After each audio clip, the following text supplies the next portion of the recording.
All right, I think we're live. Hey everybody, welcome to SEOUnMasked, episode number 13, October 26, 2017. Glad to have you with us. I'm Garrett Groff. I'm Vin Deletto. Steve Brownlee. And I'm Zack Hayes.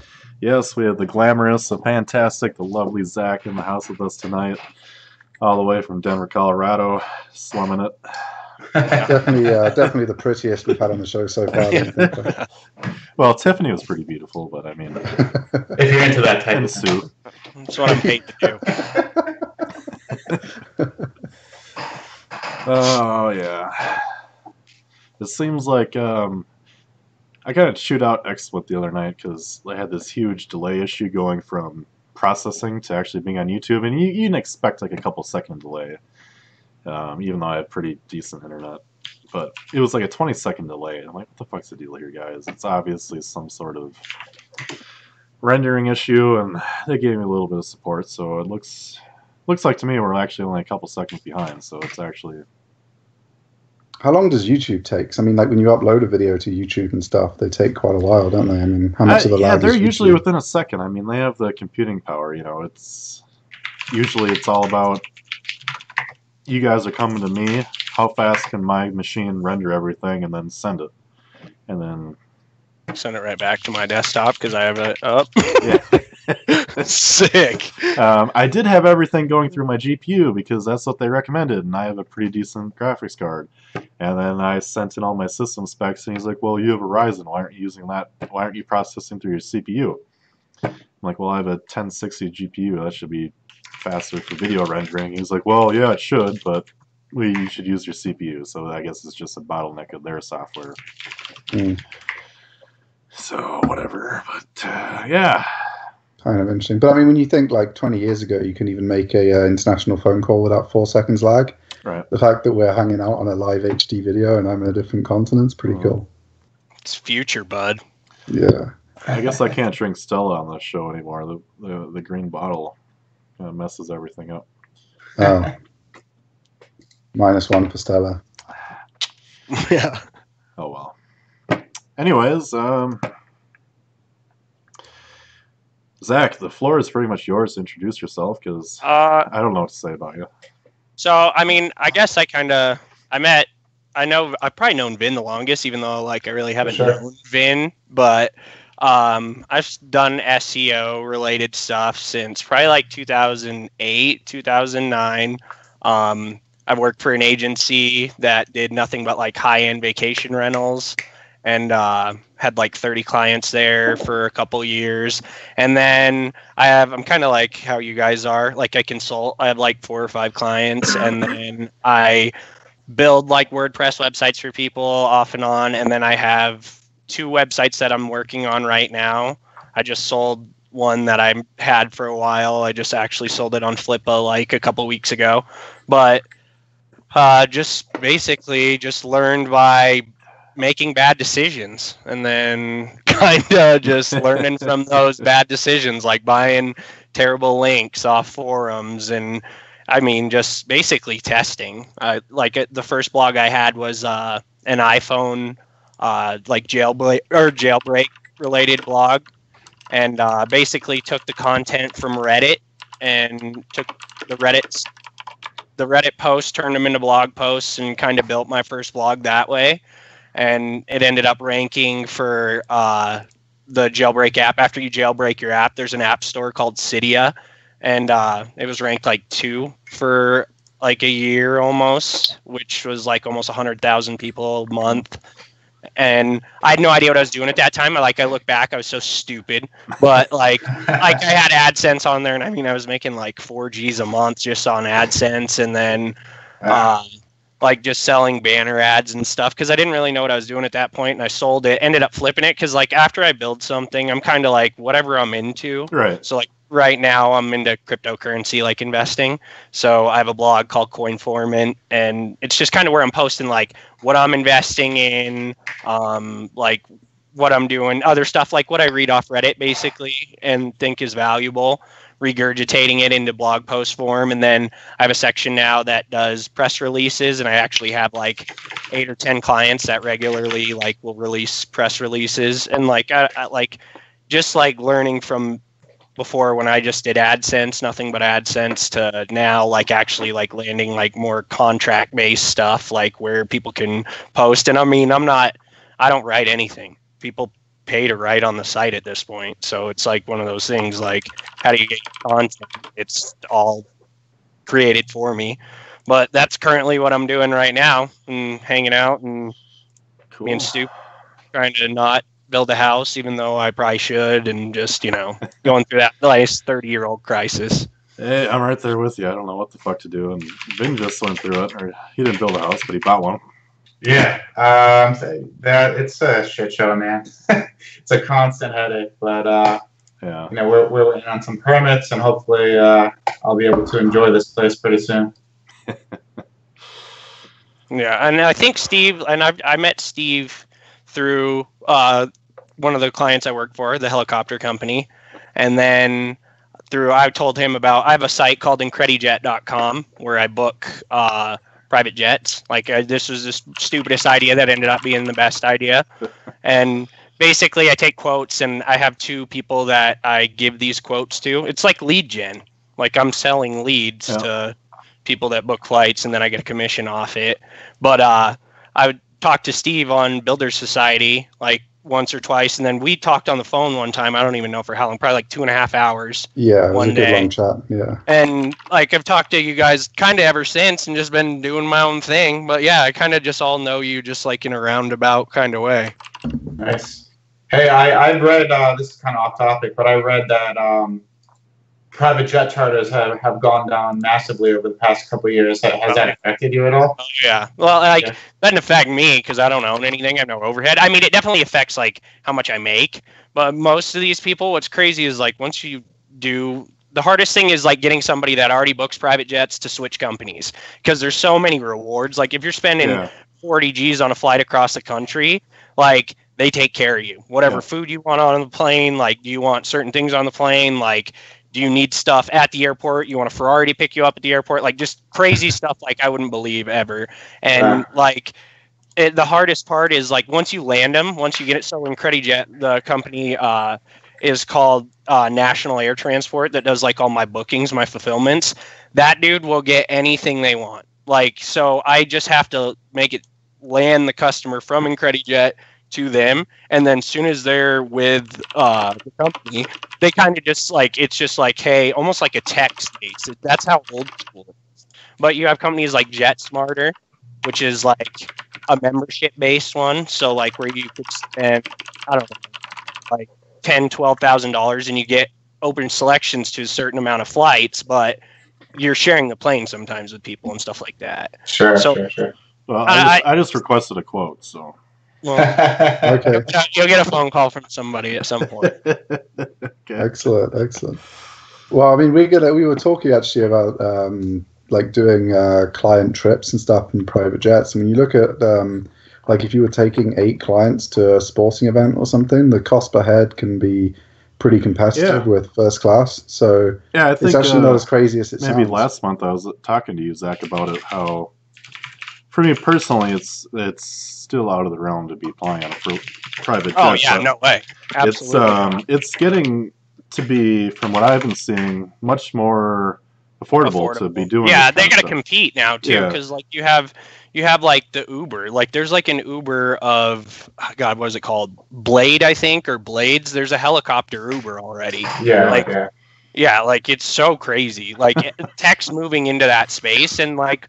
The big thing is all this old money that has the money to fly around in these jets, like they want to talk to someone on the phone. They have a personal assistant that wants to take care of everything. So like you have the newer money that's moving into the Uber, stuff like that, but you'll always have the older people that don't want to have to learn how to use the app and don't understand the membership. They just want a $80,000 G6, $80,000 trip G6 to go 2.5 hours in the air. Like it's so unbelievable. The way I looked at it when I built that site was like, if you're going to market something, market the 1%. Like those people can afford to spend money like that. As long as they're taken care of, they'll give you the money. Like, it's cool to have all day browser installs and do like stuff like that on a mass scale. But I'm like, dude, one person, like when I was working at Blizzard, doing like vacation rentals, we were renting out houses that were $10,000-$12,000 a night in Breck. Like, it's just so crazy. I'm like, that's the type of people I want to be hanging out with, not the people that are downloading ringtones. There you go. So that's kind of when I dropped the black hat spam stuff and kind of moved to like where I could try and make money. But I don't know. Spam still is what's up in my book. You can drop some. Your don't tweet this better be the first. Black hat. Well, we did kind of a black hat Amazon one, didn't we? But other than our black hat Amazon one, we haven't done a black hat Google don't tweet this yet. So you can be the first, Zach. Yeah, that's crazy. Oh yeah. Well, I guess we'll transfer over to the news here. First up, there's a lot of, you hear a lot in the news, just patent trolling stuff in general, but now there's a lot of news about just lawsuits in general about companies reverse engineering their competitors' software, and it seems like a big case went to court where you can't just do that shit anymore. Yeah, so the gist of it was like if I don't know who came first because they went to court, didn't they? But like whoever came first out of Mac and Windows with like certain GUI elements or whatever, if the engineers at the other company, if this case stood and became precedent, if say the Windows engineer, just making up which way around it was, say the Windows engineer had used a Mac system to see how something worked and how it looked on the GUI. And if Mac had inserted a clause, if Apple had inserted a clause saying you can't use our software to see how it works for the purposes of reverse engineering, then that would have allowed them to sue for more than just patent infringement or any of the other things they would have been able to sue as well. So this is like an additional tool. You just like spank this paragraph in your software and it opens up even more ridiculous opportunities to sue. Like you can't look at it and then make something similar if you've got this clause in there. Yeah, I don't know if it's illegal to have the same features as a competitor, but I think it's just. That's the whole point of this clause. Is it allows it to become illegal? Like if you have to look at if your competitor says right in the license of using the software, i.e., looking at how it works, you can't use it. That using it to reverse engineer, that actually makes it possible to sue for that, which is why this was interesting. It changed what was previously possible. What if you, I don't know, it's like, what if you go and buy a shovel? And like we've all seen shovels, and someone comes up with a brand new way to use a shovel and they make it way better, but it still looks like a shovel.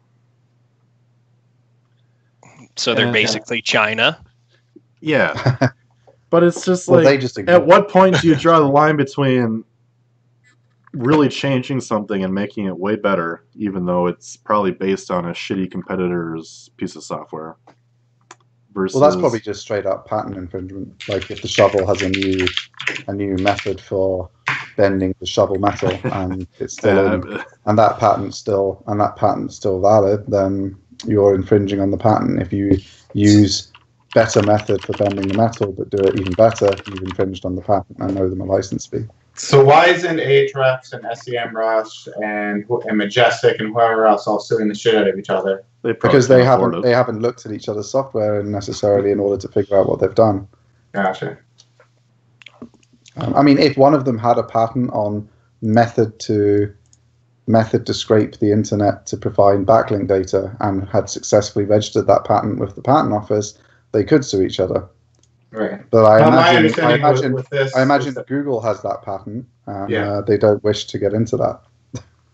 My understanding with this was that WPL got sued because they used the coding platform that SAS, the competitor, built themselves. No, they bought an SAS license to see how it worked so that they can make some. Gotcha.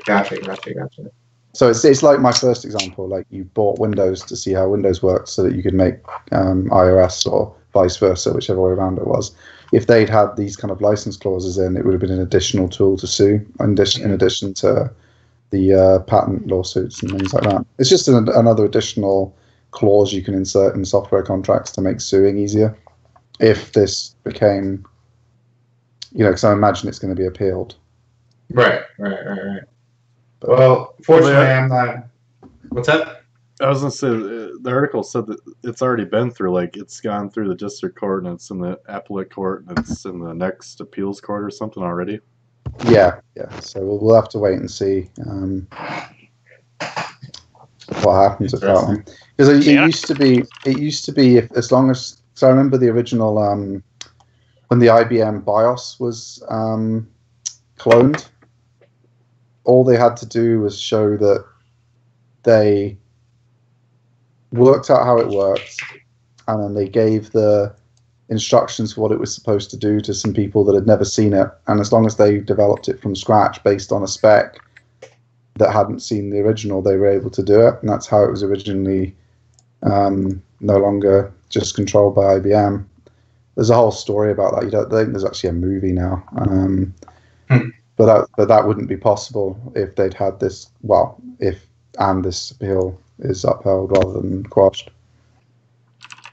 So I'm actually just so nervous because like that's probably my weakest point is like the legal stuff. Like I've been back in the day, I got DMCA'd and stuff. You know what I mean? Like yeah. Like, but I mean, if somebody comes at me and goes, "Hey, bro, you got our software," especially if you're making a lot of money, like that's definitely a place I just like you talking about this makes me realize how stupid I am about stuff. Well, like, I'm not smart enough to make any software. I mean, like the method patents that we talked about on the show previously.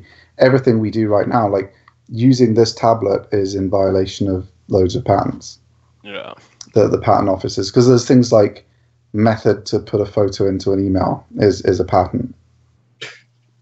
It's just insane. Like if someone hadn't already registered it, you could do method to put words into a computer to fulfill people's content needs, and then sue them and every other content company in the world. If they just stop giving them ideas, Steve. Come on, buddy. Yeah, like no, I'm giving you. Yeah, don't give the public ideas. Like get that patent registered then, and then sue textbook. Say, wait a minute, you've infringed on my patent, boys. You're $1 billion company. I'll settle for 17 mil. Yeah. I was sure so. I mean, Garrett's filing that patent right now. He's going to sue textbook. I know, he's in his office. You can tell he's in his office. Method to add words to a computer. I'm sure that. I bet no one's registered it, boys. Get it registered. Everyone who puts words into their computer is owes you a license. Like realistically, like I mean, I guess if I'm smart enough to make something that is patentable, I probably know that process, maybe. But like, no, that's not the whole point. The whole point of these is that you target people with spurious patents. That's what these guys are doing. So. It's not about if you actually invent something and then obviously you go and patent it. This is like, which hosting company was it that was on the show? The really big one. I can't remember. One of the huge hosting companies, though, they get like 4 a month. Yeah, that's so crazy. They're offering. Someone came up with some weird patent to do with. Oh yeah, it was to do with using floating point numbers in an operating system, and he was able to. So for every they owe him a license fee for every Linux virtual machine that they install for a customer because Linux uses maths. I mean, it's insanity. So you're not safe.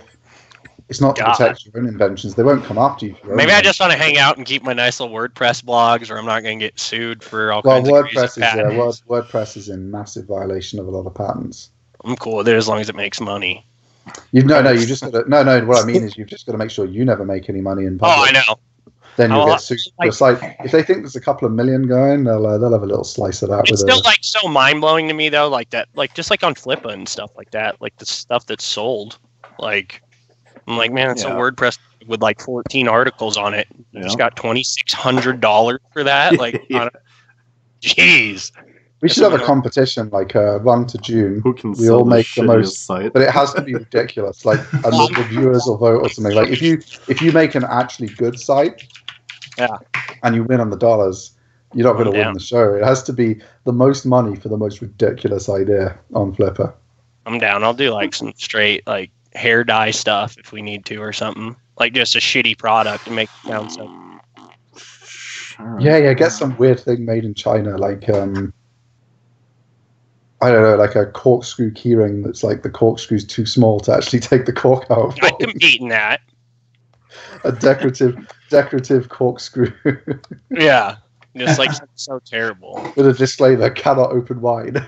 The perfect gift. But some of the, like, just some of the stuff though, like some of the big niches and stuff, like I don't know, like even just starting and all this when I was first starting, like all the, like dating tips and stuff, like books you could buy off ClickBank and all kinds. I'm like, seriously, people pay $26 like for this shit, and it's like a PDF, like, hey, you're okay, go outside and breathe and come back and then call your girlfriend. Man, like, they think they're paying $26 to get laid for life, man. I mean, those old dudes pay $26 a night for their service. It's $26 for lifetime action, man. That's a bargain. I mean, people should be snapping that book up. Have you got the link?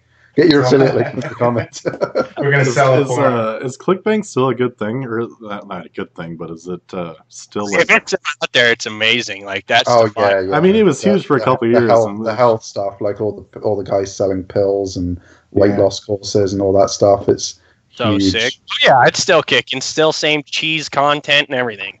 Yeah, I think it was real popular when what was that guy John Woo and like Shoe Money were around, like back in like 2010. That they would push all that stuff, and everybody and their mother was promoting ClickBank products. See, I spent like a good month and a half, like shamefully, on Warrior Forum, like when I was first starting out, before like I really knew what was going on. And like that's all anybody'd push. Like you can have an 8-pack and eat 42 cheeseburgers a day if you read this book. Like, and I'm like, really? You guys are making like $14,000 a week, like selling this shit? So that's your website. We've picked it for you. You're going to do a website about the 42 cheeseburger 6-pack. Now knowing what I know now, like all you have to do, like Photoshop and stuff, is so powerful. You make one of those cheesy ebook cover things and throw a PDF in there.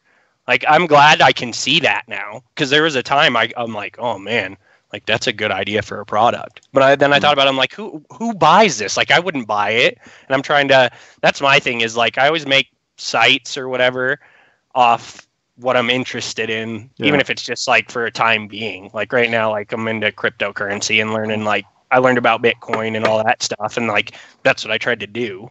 Yeah. But, I mean, that's a good way of going about it. I mean, why do a project if you're not, 100% into it? But it's hard, dude. Because wait a minute, Ben. Why's your main site that baby nappy site then? I mean, that's what's hard. You can't be adding my sites on. Have you guys got plans you haven't told us about? Yeah, I don't know. It's just like it's so hard because, like you're saying, like. I mean, don't get me wrong, IncrediJet's cool and everything like that, but like I've never flown a private jet. So like people are like, "Oh, so how cool is it to like you have a business that does fly in jets?" I'm like, "You don't understand. Like I'm not actually giving anybody any just jet." Once I want one of my customers to invite me on that fucking plane. Yeah. Like they're not saying, "Hey, who's the owner of IncrediJet? Let's go fly around." Like they're saying, "Give me the cheapest deal." Like that's what I'm able to give them. And like but at the same time, like, I'm not interested in it. Like, as sad as it is, I probably won't ever own a G6. Like, as heartbreaking as that was to get over. Well, you were with that attitude, man. Well, yeah, it's true. I guess maybe. I don't know. But, like, that's the thing. Like, now is, you need like, to watch you need to watch some Grant Cardone. Everyone deserves to fly in a... Well, and, like building, like, learning code. Like, I couldn't write... When I first started, like, when I was on WickedFire and stuff like that, like, all I knew was WordPress. Like, I didn't know any code. I could barely put an analytics script, like, in. Yeah. And, like, now I can code in Swift and stuff, and I'm doing iOS stuff. But, like, that's the thing is, like, it's hard for me to do something so marketing heavy because, like, I don't know, like, it feels weird to me, especially if I don't know what I'm talking about. Like, that's been the hardest site to market because I don't know what I'm talking about. Like, the first guy I met was like, "Hey, you got pictures, you're calling heavy jets and it's a small jet." And I'm like, "Dude, I don't know. I put pictures up like that I could find on Adobe stock." So, like, it's crazy though. Well, like people can totally tell, like, when it's an expert writing something or an expert, operating a website, and when it's just somebody trying to make money off a site. So I do agree with that. You got to be into the topic and know what you're talking about to have some kind of success.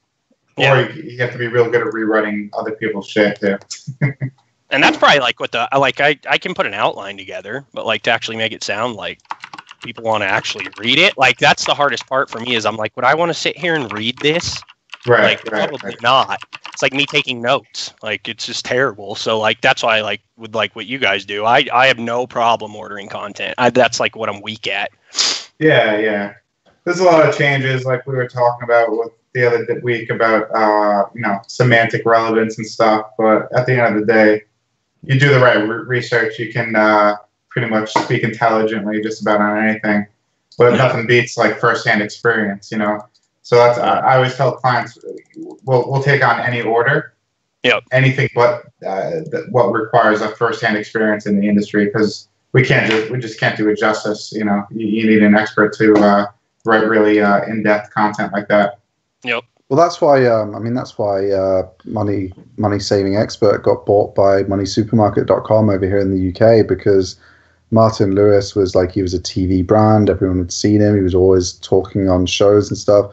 And he tried all this stuff out. He was always on the forums interacting with his readers.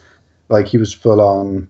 I don't agree with a lot of the stuff he says on TV, because obviously controversy creates cash. So he says things that are controversial on purpose to get more attention. But he got bought because they couldn't replicate that in-house with a bunch of 50 interns that don't know anything. I mean, I'm not saying that's what their company consisted of, but you can't at scale just suddenly build another Money Supermarket. So you buy Martin Lewis's site and you have Money Saving Expert as your second brand, and you just slot in a second place in the SERPs.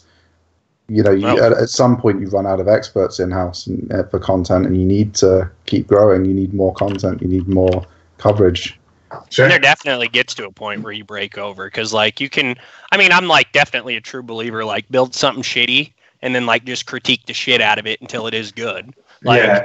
You know what I mean? Especially if it's something you don't care about. But at the same time, you get to a point where if you're going to be an authority in anything, where somebody's going to trust you, oh, that content came from there. It's just on Facebook. I have so many crazy hillbilly people that I know that just share stuff from the most random websites.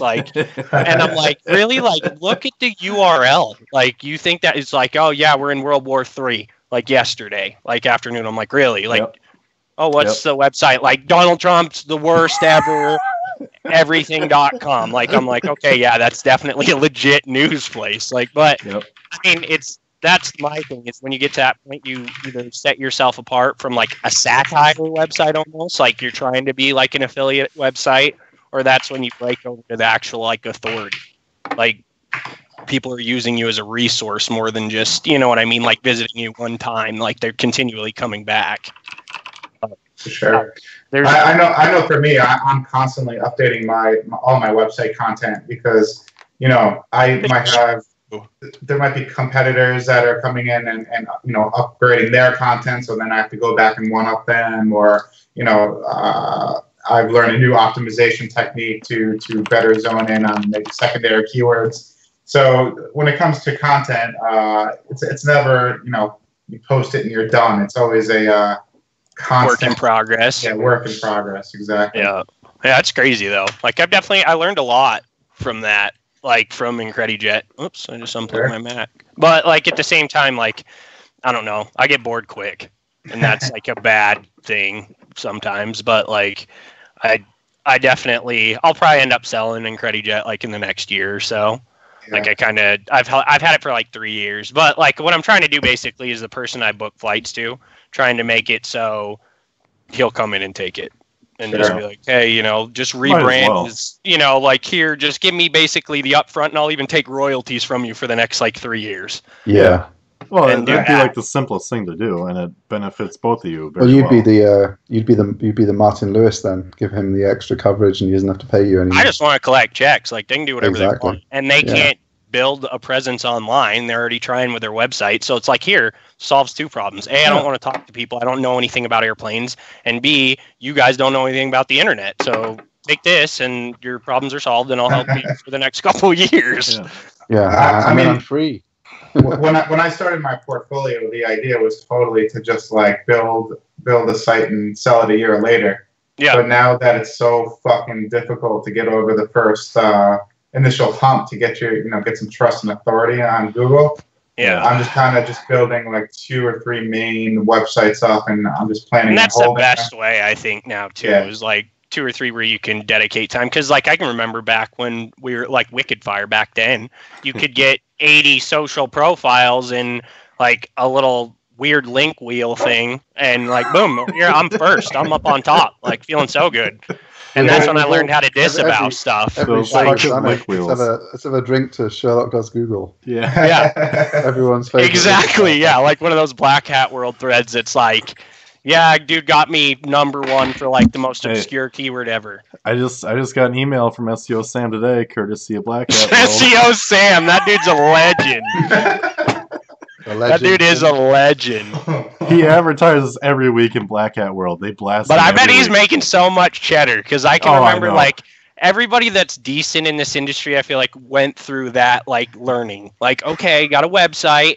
Here, let me go get some backlinks. Everybody says backlinks are good, and goes and makes like the worst purchase ever of one of those spammed out PBNs, Yeah. and like SEO Sam's got you for the rest of your life. Like, I probably still have so much. Like, and new service comes out, I always get like a 20% off. Hey, new hot thread, you know what I mean? SEO James Bond 007. Like, Lady Gaga does Google. Well, seriously.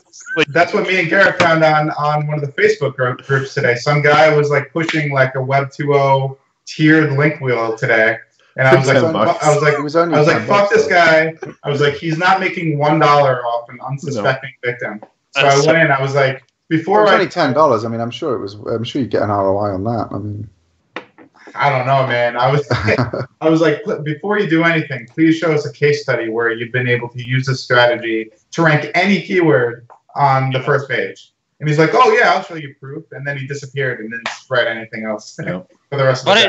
it's like he wasn't honestly, even the like, guy. He's just another person that he's hired for like $1 an hour. I The know, guy and that you- posted- he's not even you- the guy selling the service. It's like SEO that's what I try and tell like my buddies that are kind of like learning this. Like they're like, oh, we need to get backlinks, and like they'll go find a thread like that, and then I'll show them like something like what you guys do, like Steve, like actual outreach and that stuff. And he's like, man, $152 for a link? Like I can get a link like 8,000 links for $152 from this dude, like from SEO Sam. And I'm like, okay, well, like this is what you don't understand, and this is how you have to go through this process of Yep. screwing this up yourself, so you can learn that backlinks like are not equal ever. Yeah, exactly. Yeah. That's a good Like, point. I spent probably like 2 G's like just on bullshit, and like some of them worked for a while, but like I never know. Yeah, they it was worked. amazing back in the day. It was so good. Oh, It was so good. that's like that's how I know I'm getting old as shit when I look You back. launched the site. You launched the site by saying, right, we'll get some $2 a page Indian content. We'll get 14 packs of Sherlock Does Google. Then we're on to the next site. You're doing 1,000 a month in the old one. You start your Oh, new it's one up. feeling so good. It's just amazing, man. I miss those days so much. And Logging into Like, like the C panel that's got 10,000 websites on it, and I don't. Garrett, remember when we launched our poker affiliate business? We're like looking for a soft keyword, and we're like, oh, all the chat rooms are private because the poker players aren't wanting to share the secrets in public yet. This is before like card runners got big and stuff like that. So we just got like, we put a spam page up, poker chat room, 2 packs of Sherlock Does Google, number 3 on Google. Sherlock. Poker chat room. And people are Sounds just like a porn. pounding. And it was just an IRC plugin on WordPress. Like we just jammed an IRC plugin in there, and Yeah. people were just piling It in worked. that chat room, sign them up to our Tell you, black the chip best poker. days ever. I didn't know what I had back in those days. Like It now was it's so like much 6 fun. gigs You to had get on. money, you just Life made it used work. to be fun. Be like, oh, But- cool! I could spend $300 and rank for this keyword that gets like 18,000 searches a month. Awesome. And It then was amazing. when It was when the animal fucking update started coming out, Yeah. and I had to reevaluate what I was doing. Well, our next news topic flows pretty well. Don't fuck an animal. Don't do it. Yeah. In the news, in the gambling sphere, there's been a Skybet shut down their affiliate thing, from what I got out of the article, which has a lot to do with the ever increasing pressure on regulations worldwide. Even though, to me, you would think regulation would begin to be working backwards by now, but Yeah, and it's actually been followed on really quickly. I had an email from Plus 500, the spread betting in inverted commas firm. They've stopped doing revenue share. They're dumping everyone onto CPA. So is this like a big, like online casino or whatever? It's, Or is this like a online, fantasy football type thing, or it's no, huge. like straight up online gambling. oh, Yeah. never mind. Sorry, I was looking at the wrong thing. My bad. Continue. Yeah, Sorry, yeah. I'm retarded. Yeah, no, online gambling is huge in Britain. Like, it's legal, it's tax-free. And it all So, comes like, back to spread whether or betting not stuff the is- American government wants to put up with it, which they don't. And it fucks the rest of the world regardless of how you feel about it. Because it's legal, like Steve just said, it's legal everywhere else but America. Yeah. And it's a huge, huge industry where, again, regardless of how you feel about it, you know, people have built their lives off of this, promoting it. Steve dedicated a few years of his life going through it back in the day. It's just insane. And like all of a sudden, it's almost like the poker days. Overnight, the switch is turned off again. People are just shut out completely. It's just Yeah. wild. I don't have too much. Well, here's experience a legit. I mean, spread betting isn't even. It's called spread betting purely because if it was called hedging, then it would be taxed. But Well, in America, hedging is legal.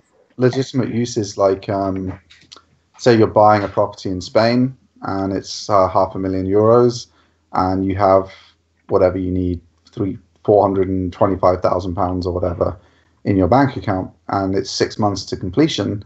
You can go to IG Index and you can place a spread bet that covers the currency risk, and then so you know you're going to pay exactly £425,000 plus the fee for the bet, regardless of what the currency does. So it has really legitimate uses in consumer hands, as well as obviously the market makers that are gambling. You know, professional traders are trying to make a profit on what happens with the currency, but it's a super useful tool for just your regular folk can use for things like that. Whereas if the currency went against them and suddenly they've got to come up with £510,000 for the same house,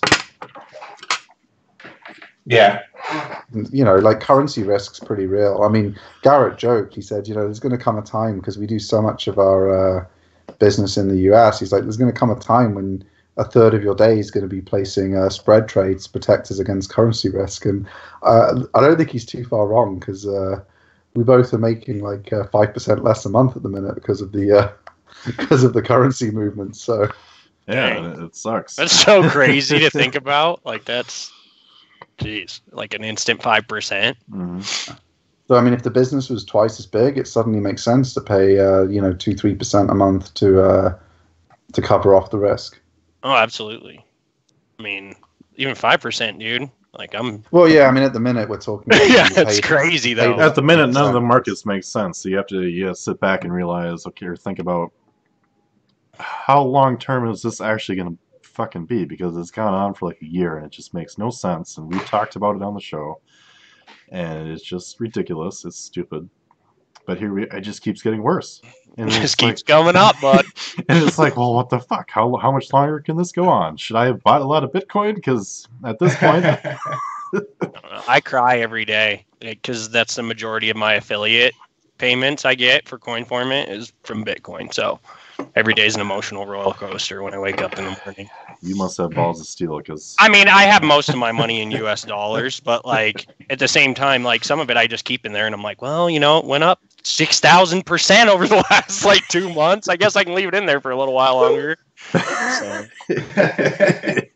But at the same time, like I have a buddy that's an accountant, and I'm like learning the tax stuff for it. Yeah. It's definitely not fun. So no. Well, Bitcoin, it's had a few big drops over the past couple of years, right? oh yeah, like Yeah. it's so crazy because China, like one day will be like, no, we're not allowing it, and then everybody in China sells all their Bitcoin, and then they're like, no, it's cool, like we're gonna let it happen, and then they buy it all back. So really, just the Chinese people are getting so Yeah. shafted. But like that's what I mean. There's just I don't know. There's so much volatility. It is fun. It makes You it got fun. to You just got to be able to sack up and realize you might wake up in the morning and that $10,000 might be $5,000 if it's been a bad evening. Well, Like, people were back when it was $500. People were sweating the moves up to 600 and down to 300 like it mattered, and now it's at like whatever 3,000 or 5,000. I don't even know at the minute. Like, it was always a buy and hold play. You were going to have to just buy it and look away or trade and now aggressively. you have the whole ecosystem that comes with it. So essentially, you have almost like a stock market now with cryptocurrencies. Like there's the exchange I use is called Binance, and it's like just a bunch of altcoins, and they use Bitcoin as the basic, like, benchmark. The benchmark. The benchmark. So like how many Satoshis everything's is worth and blah, blah, blah. And like I've been learning about it because like there's dudes that I knew like that back in this, I kick myself every day for it. Like back in 2008, I had somebody ask me like, oh yeah, Bitcoin. I'm like, oh, that's so stupid. You guys are so stupid. Hey, I bought $100 worth of Bitcoin at like 1.5 cents a coin. Man, I sold it less than a month later because I needed beer money. Yeah. Like I'm like, dude, come on, put it in something else. Like, and I have money in like the stock market and stuff, but like I kind of moved some over to cryptocurrency to learn, and it's like the highest to highs and the lowest to lows. Like, oh yeah, you hit me up because you wanted to get into like some kind of trading Facebook. Did that go off? Are you still doing that? You actually got me in the stock watch, I think, right? Yeah. That's the smartest dude on the planet. He makes more money than I'd know what to do with like everything. But like, yeah, those guys are on there, and like that's kind of like when I first started learning about cryptocurrency. So I've only been doing it for so long, but like, yeah, that was like maybe a year ago, maybe a little longer, yeah. And like, so like, that's what I mean. Like, it's just like with currencies and stuff like that. I'm not smart enough, and I'm willing to admit, like, people ask me all the time, like, hey, should I get into Bitcoin? I'm like, dude, don't. Like, I don't want to 20 G's into Bitcoin, and it drops to $2,000 tomorrow, and now you want to like fist fight me. Like, I'm not a financial advisor. Yeah. But at the same time, like, I don't know, that shit's like, it's a lot easier to use than I really thought. Like, after I got over the whole curve of how to use Bitcoin. But like, like there's a rumor floating around that Amazon might pick up Bitcoin. If it picks up Bitcoin, like shit's gonna pop again. Right. Like, yeah, it'll be worth 100 times what it is today. It's like in stocks, so it's like buy rumor, sell the news. So like the price, everybody's starting to talk about it now. So like the price is starting to kind of get into it. I want to catch that big thing. Like it's just one of those things. Basically, like currency's just out of control, and cryptocurrency is like a whole like it's pretty cool. But so what was going on with this news article? So is this this thing you found on Reddit, Steve? Like if you just get an image and you get a fuck ton of upvotes on Reddit, and you have like a keyword such as the last Airbender movie, you just rank for it. But I didn't understand what the ATLA means in caps. It's got 50,000 points. That's massive. Well, ATLA stands for the last air. I don't know. Oh, Avatar, the last air. Are they talking about like autocomplete though? Like when you go to search and you type in ATLA? I don't know. This shows up as this is the first image or whatever and things like that. I mean, there was a big argument on Twitter about whether it worked. Like quite a few guys saying they'd seen it. A few people. These people are so good at SEO. Oh, these guys just made up a fake image and a fake movie to go along with it.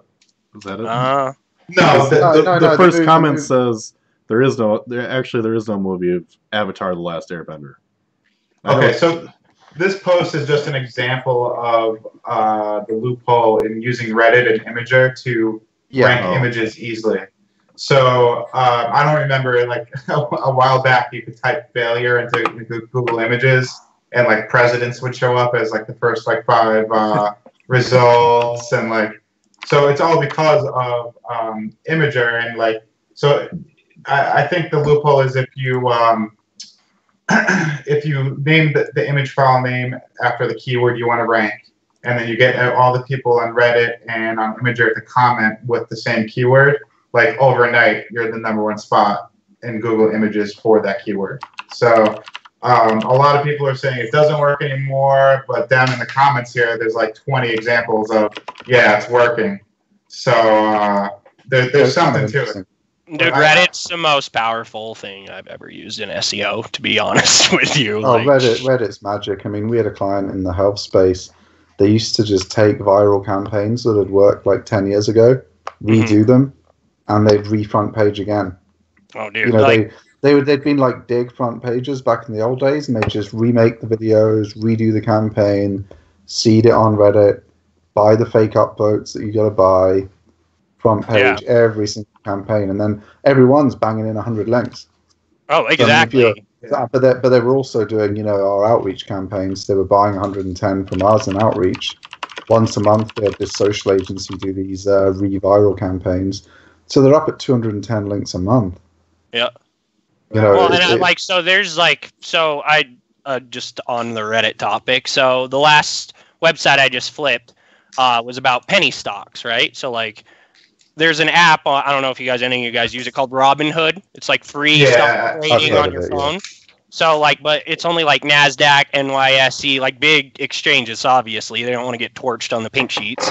So like, what they do is like, there's no big, I guess, stock screener for Robinhood. And people want to invest in, like, people will be like, oh, I only have $10. And for some reason, they think if they buy 89-cent stock, like, they're going to become a millionaire. But, like, so I made a website called RobinhoodPennies.com, which I was putting a list of all the stocks under $1. And it's the worst. Like, I put 5 posts up on it, didn't do anything to it. So, like, I put 5 posts up on there and some crap plugin I had. And then I made a Reddit called Robinhood Penny Stocks, a subreddit. And it's got 3,400 subs right now and averages like right around like 1,000 to 1,200 unique visits a day. And my link to Robinhood Pennies is in the sidebar. Well, the sidebar links from subreddits are do follow. They're not no follow. So that sidebar link coming from a highly rated like penny stock subreddit, push that thing up. Like if you type in Robinhood Penny Stocks, I bet that blog's first or second to pop up. And that's the only link building I did. Yeah, Jared just told us that there's an actual phrase for this called Google bombing, which just means that you target a keyword and for the result of having like a funny result show up number one, either in organic search or on images. Didn't someone do it to the White House? Like if you search something ridiculous, the White House popped up. Yeah, I just shared a post, and it's called 11 Most Infamous Google Bombs in History. So most of them have to do with American politicians. Yep. Zack's ranking number 2. I'm getting served some ads at the bottom of the page for... Oh, I don't own that anymore, so... Oh. Some dude bought it off Fiverr like 3 weeks ago and has no idea what he's doing. And I tried to tell him that he needed to post Bitcoin some stuff, gambling on it. Oh, yeah, bud. I told him, I was like, go start buying links if you want to sell some stuff. Like that's what is so hard for me, like to sell a website, because 90% of the people don't understand what they're doing. So like I'm like, hey bro, this is like what you should be doing, and he's trying to do something with some gambling stuff. That's what he wanted to do, I guess. But that website straight up like made, I don't know, like probably like $300-400 a month on AdSense and stuff like that. But the dopest part about that is Robinhood has a like free stock. Like, so if I use like my referral link, there's like a 1 in 60 chance I'll get Apple. But like I've got like, I don't know, probably like $1,300 in stock referrals that I just have on that Robinhood app from people signing up under it. Like it's just so old school, weak affiliate marketing, but makes such easy money. Yeah. Like Reddit is the most amazing place. That's like when people can't find content. Like, dude, go to Reddit, type in whatever the hell you're trying to write about, and I guarantee somebody's wrote something about it on there. All the journalists use it. That's where they get all their stories from. Yeah. You know what I find hilarious on Reddit is when like some unsuspecting user like realizes that something is being gamed, or like somebody's gaming Reddit for their advantage, and then they call it out like they just uncovered like a diamond. Like, oh yeah, nobody cares. I know what you're doing. Yeah. Well, that's like the entrepreneur subreddit. I'm like, if half of you goobers in here realize you're being marketed to in all these posts anyway, you wouldn't even be here. Yeah, exactly. Like, I just wrote a new book on how I got you to sign up for something that you didn't know what you were doing, and neither do I. Like that's like how it's just like a big circle in there. It's unbelievable. It's like Russell Brunson's new product. I showed it to Garrett, and we had a little chuckle because even for a guy who's known for being a bit of a marketer, to be polite about it, he's got software secrets where the sales copy is, I don't even know how to make software, and neither do the 2 guys who built ClickFunnels. It's like you can tell sometimes when you use ClickFunnels. It has a few bugs that Like, I feel like that's like a curse, though, because like you guys spend a lot of time on the internet. I can almost immediately tell when I'm being marketed to, especially like I'm on a website, like even just by the content. You know what I mean? Like, if somebody's pushing me to something at the end, like I mean, what content isn't? Like, I don't know what content doesn't have some end goal. But like the funniest part is like my mom or somebody's on her iPad and she clicks on something. She's like, "Oh yeah, I can sign up for this." I'm like, "What are you doing?" Yeah. Like, you know what I mean? But I take for granted that's the general person that uses the internet. You know what I mean? Yeah, we She's talked gonna be about this. launching a We new talked about software that business.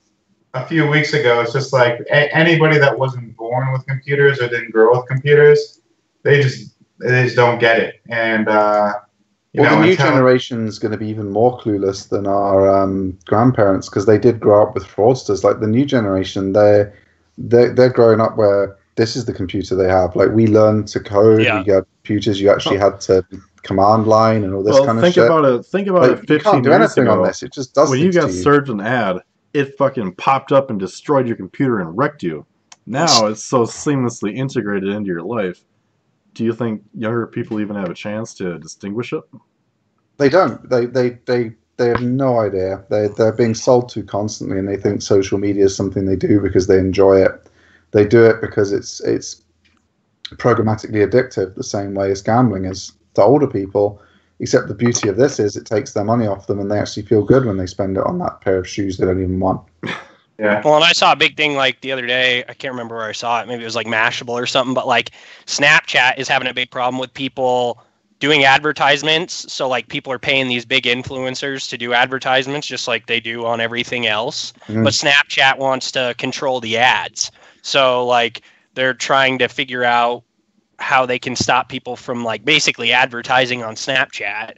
Like that'll kill the platform. I know. I'm like, dude, that's so influencers dumb. go, That's the whole reason people like big influencers are going to use it. They use their platform just like Instagram, like anything. Yeah. Like I've seen people start companies off just having kids post shit for them. Like it's so crazy, but that's where it's going. I feel like. Well, what's the guy that got fired by Disney? The one that all the little girls like. What's his name? The one that everyone mocks all the time. Like PewDiePie and H3H3 are always ripping on him. I know. Logan Paul, something like that. Is that it? Yeah. There's so many YouTubers, 9 billion views, and I've never. So crazy. What do we got, Jake? Oh, next up on the list, once again, we're seeing chatter about Facebook dropping organic reach for pages and stuff. Did something happen recently? Is there like is this? Yeah, well, they're trying. This article is saying that Facebook now wants to split Facebook into 2 different feeds, so you can choose in between like advertisements and your friends. No, so your friends and the sponsors for sure will be in your normal news feed, but any organic page content that's not specifically an advertisement is going to be. So it's like a discover, like they're trying to make it so like you can choose when you want to go out of your inner circle. Well, no, what's gonna happen? Well, no, because they're still forcing ads down your throat.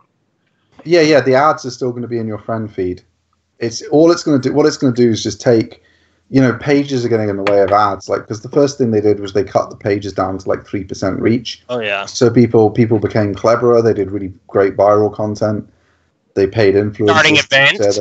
I saw that for a while. Like pages that start events. Events, yeah. So what they've realized is, people are like still getting more than the 3% reach we want them to have. So let's put them in a separate tab. And now they have to pay for ads to get into that friend feed.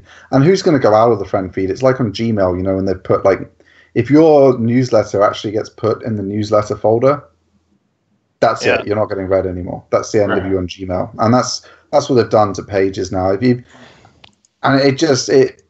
Everyone's been saying it. Like Brian Clark from Copyblogger called it at the beginning, and no one listened to him. He was like, "Don't waste your time building an organic audience on Facebook as your main strategy, because they will take it away from you."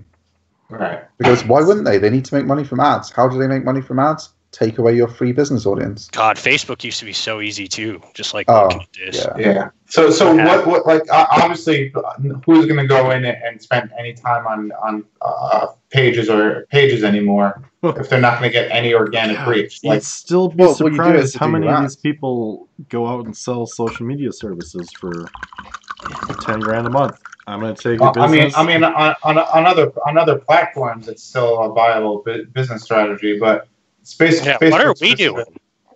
What's What am I doing? Why am I not just selling Facebook? Like you're just saying, like that's so crazy. Sorry, didn't mean to interrupt. Yeah, no, I mean, like, Facebook sponsored posts really aren't that difficult to learn, and No. they're really not that expensive.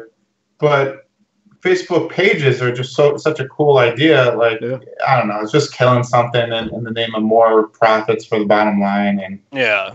No, and like I mean that's what sucks is like now they're at a point. That's always what sucks about a platform. Yeah. Is like They're at that it point. gets to the point where they become money hungry, and then all of us that did marketing, like even like the underground stuff, when people used to use like content lockers and stuff and just push Facebook traffic, you know, like now they've cut down so much because like people abuse it. I feel like anything that's good, it'll get abused, and then it's going to get taken away. Well, I don't know if that was good. I think it's good that. Oh no, not like good in a sense, like for content, like, but like at the same time, like as far as like that's what they say, like as far as a method, you know what I mean? Like Facebook will get abused, but I mean I definitely understand because I get shit.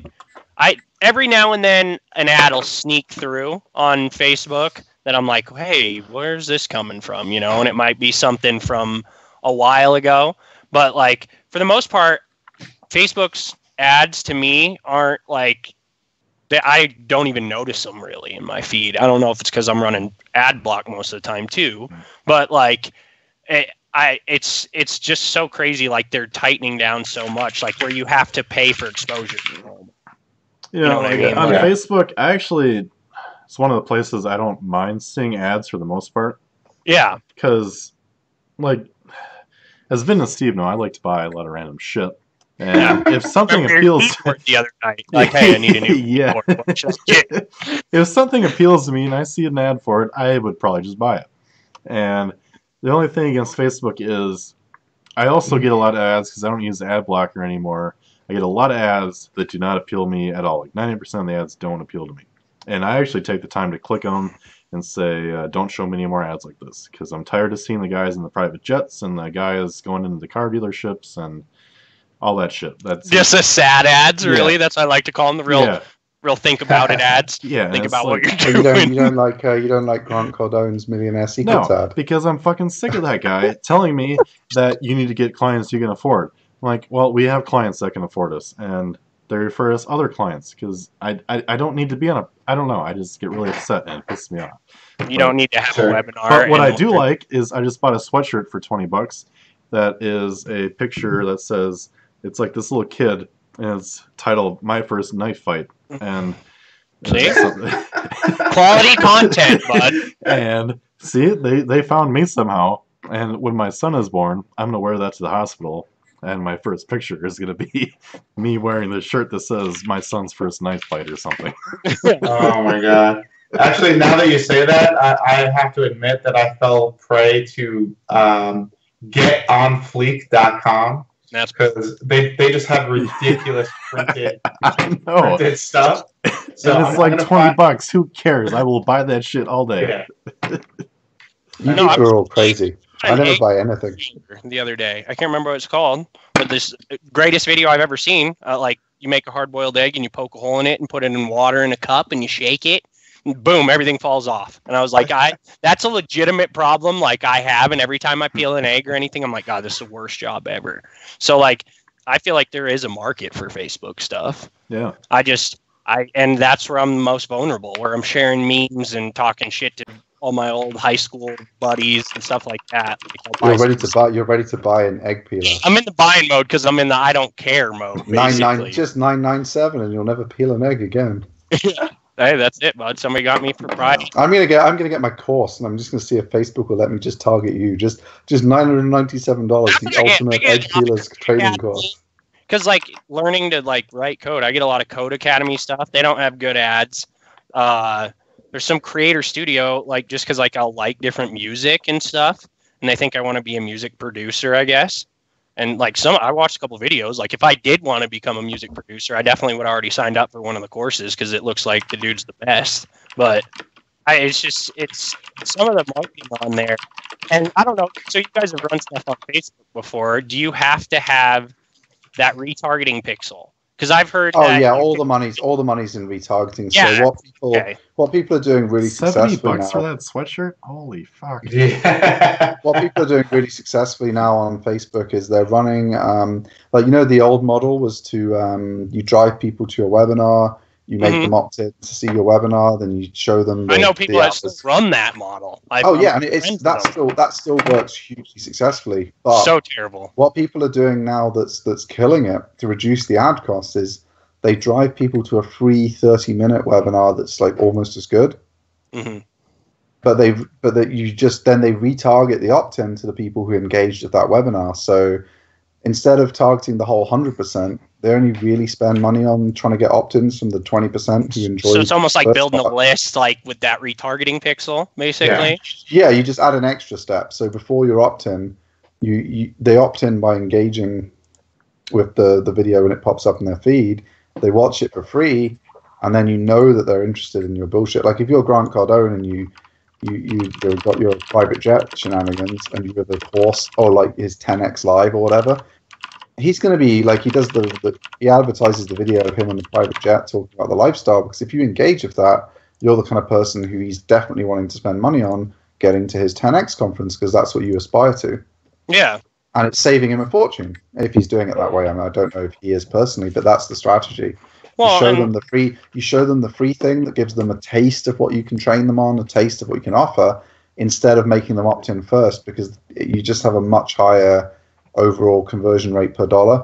You end up with slightly less conversions in total, but your conversion cost is much lower. So there's a big switch to that, and that's something we're going to be playing with to, because we do a lot of B2B, and the whole B2B game is all those bullshit white papers, and no one wants to read your fucking white paper anymore. I mean, just put all that hotspot bullshit in the toilet and leave it in the bin where it belongs. Like, it's all about, you've got to give them more value than that. They want to hear you talk, explain something properly. And we're looking at doing more traditional opt-in stuff. And the problem is it's so expensive per opt-in. You're talking, you can get it between $2 and $8. If you do give them an amazing thing free and then retarget, you can get it below the $2 mark per opt-in. Yeah. Well, and that's what I've heard people of running like a junk, like you're saying, free ad, like to the page, like here, check this out, or, like sample packs, like for like producers, stuff like that, like, or sample packs, like here, try this free plugin. They get you to the page, and then like that, you hit that pixel, you're coming from Facebook anyway, and then they got you. And then those retargeting, like those views are significantly cheaper because it's almost like they already opted in. Well, and here's another one. Before you've even designed your product, before you've even done your landing page, your opt-in page, people are running they're doing like 50 versions of an ad on Facebook, running like $1,000 to it and seeing what the winners are. And then once they've got the winner, because you don't want to make you don't want to make 50 different landing pages that answer questions. So they just brainstorm, like, say you were doing what was the niche you said, like egg peeling.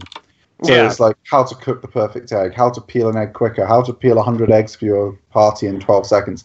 They just brainstorm like 50 retarded ideas like that, and they run $1,000 to all of those ideas, and they just look at the click-through rate on all of those, and then they actually make the course for the ones that win. So say like how to peel 1,000 eggs in 20 minutes they would make the course how to peel 1,000 eggs in 20 minutes, and then they would actually run the ads to that. So when the people are clicking, they're going to nothing, because all they're doing is trying to test the click-through rates. They send them all to just a generic egg article or whatever, so it doesn't get banned on Facebook.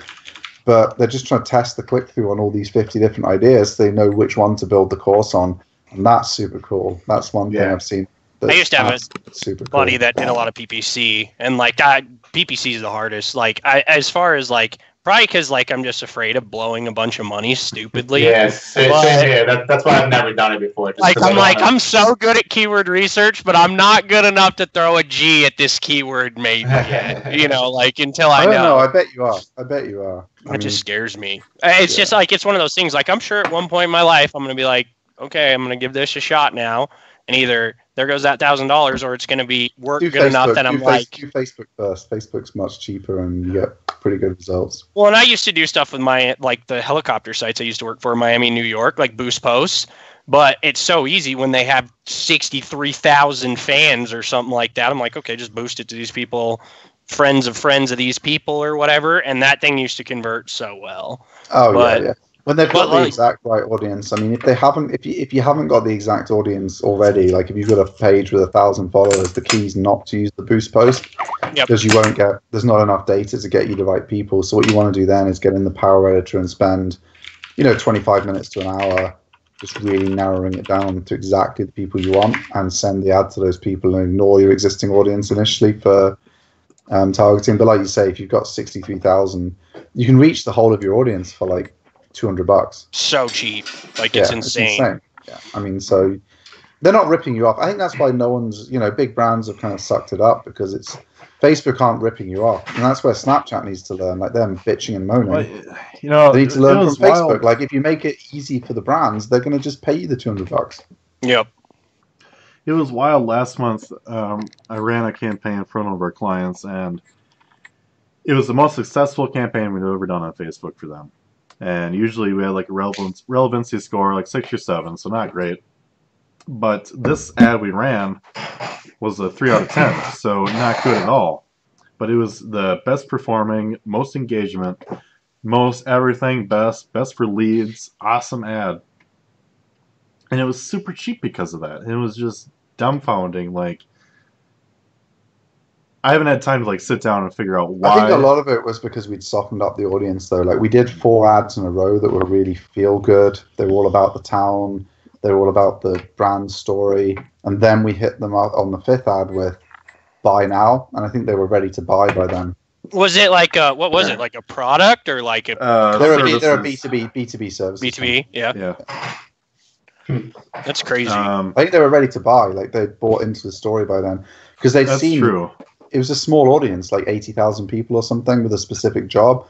And by then they'd each seen the brand, 3, 4, 5, 6, 7 times. And then we said, please buy now. So are you guys targeting owners? Like of this, They were like people of with the other right businesses? job title. They were the people with the right job title. So like, say you were targeting, Like for example, Yeah, like you say plumbing. targeting Were you like say targeting you were other targeting plumbers? accountants, you'd be Oh, okay. targeting partner, senior partner. So Yeah. like these partner, senior partners had seen the ad 5 times each, like feel good ads about, like who provides services to accountants, like I don't know, like I'm just QuickBooks trying to or figure something. out like how do Like, you guys? So here's a question. Say if you were QuickBooks, because like, we'd quite like to have QuickBooks as a client. So Yeah. if you guys at QuickBooks are watching, we can definitely do this kind of campaign for you guys. It would work really well. So you do some feel good stuff. You show like how much, you show like QuickBooks investment in customers, how it makes accountants' life easier.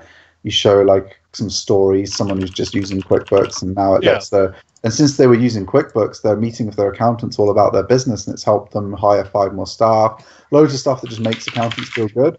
And then ad number 5 is, QuickBooks affiliate program. Sign up. If you get all of your clients on QuickBooks, we'll give you $12,000 or something. You know what I mean? Like That's a good so idea. it's all the feel good stuff first to the brands to get, and then you show them the buy now. And it- No, it's that's just- like because like I have a buddy's dad that does carpet cleaning, right? So like he wants help like doing AdWords stuff like that, but like he also like say you did business to business, like okay, I want to partner up with somebody who does windows, like I'll refer you, you refer me type thing, right? Yeah. So like if you're doing that, how do you go about on Facebook trying to find that audience? No, I mean, I think that audience is kind of going to be way tougher. What we're doing is, let's say you're a property manager and your buddy's dad does the carpet cleaning and he's going to run some ads. Find a way to resonate with that property manager who probably can't hire anybody anymore to go and just vacuum the carpets in the hallways. And seriously, and be like, your buddy's dad is just running an ad saying verbatim, "Are you tired of cleaning the fucking carpets in the hallways? I'll come do it for $100 a week." Like, obviously that's not the price point, whatever, but we've had just finding like the property manager's pain of window cleaning or pressure washing, any of that shit that they don't want to do, but they end up getting stuck doing it because they can't find anybody. Right. But yeah, for strategic partnerships, they still have to forge them out in like real life. So that's networking, and you can do that on LinkedIn. LinkedIn is super powerful for that stuff. Oh yeah, I see you posting stuff on LinkedIn all the time.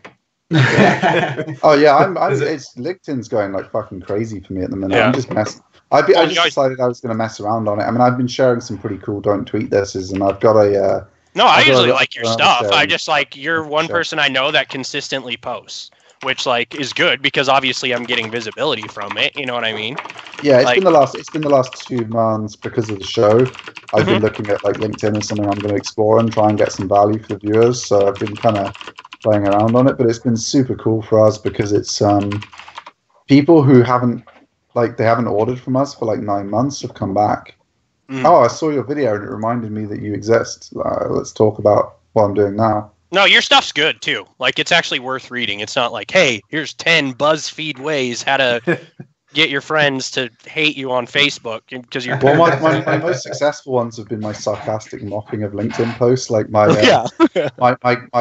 my mongoose ate my cat is my most successful LinkedIn post so far. That's good though. I don't know. I'm weak on LinkedIn too, but I definitely know LinkedIn works well. I get it. Yeah, LinkedIn would be huge for finding those kind of strategic partnerships. Like we when we were starting out this business, we were like, right, we need to meet accountants because they have our clients. So we were traveling to new towns, me and Garrett, and we would just reach out to web developers and accountants for our target. So we would connect before we traveled in, like a couple of weeks before, because we were traveling like every month a new trip. And we would just connect with 20 to 30 each. Around 10 of those, 10 to 15 would accept your connection. We'd book lunch of 3 to 4. So we'd go into town for a week. We'd have 8 meetings each booked in, so 16 total. And you try and get business out of those strategic partnerships. And that's what your buddy should do with his carpet cleaning. If he wants to partner with window cleaning businesses, if he wants to partner with pest control businesses, other people that have access to the commercial people that he wants to get access to. Oh yeah. Just start connecting with them all on LinkedIn with a friendly intro, like I'm a fellow business leader in the area. Just so I'd connect with you guys. I'm sure we share a lot of the same problems. And then set up a lunch with them, buy them lunch. And then of 20 that he connects to, 12 that accept, 4 that agree to go to lunch, 1 will become a strategic partner. Do that for a couple of months, you'll have 3 or 4 strategic partners in the town. And that's where, I think, and I'm not going to make this idea so anybody can go out and do this, but, a local type of directory that's based on businesses that want to work with other businesses. Almost like referrals, where basically, because, around here, you got to realize I live in Colorado, I think high-speed internet just made it to us, it kind of seems like. But so getting somebody to even get a website around here, I do a ton of local companies websites for decently cheap because it's usually a 4-page website. It's homepage, services, here's a contact page, and I'll be like, hey, here's a blog, you can do stuff with this, and they never do. So that's how it usually sits. All you need to do is get them signed up to Vin's 4 blog posts a month package, and then well, and you can mark it up 25-30%, money in your pocket. Well, and that's the type of thing. We have a lot of clients that do that. I'm not going to doubt them, but that's the standard. The hardest thing though is to get somebody that hates the internet. Okay, first of all, most people, the hillbilly genre, I guess is what I'd call them. They're okay with iPhones and stuff, but if I have to send somebody an email, I'm like, hey man, here's an email. Oh well, I can't do that from my phone. It's so hard to do phone. You guys not have computers? You make $3 million a year and you don't have a computer in this place, or what? But it's trying to get them to break over to hey, people use a website. They use Google to look and see where to eat in this place, especially tourism's huge around here, and weed tourism's huge now too. So you have all these different tourism places, and I'm like, if you don't show up in a Google search, everybody's on their phone, nobody uses the yellow pages anymore. You guys are Amsterdam over there now. Whenever we do this show, every other guest brings up weed. We over here, no one talks about it. It's it would never come up in a million years. You guys, it's becoming such a huge industry now. If you're talking about marketing and talking about online, that's your boom industry that everyone's looking at. That and Bitcoin, obviously.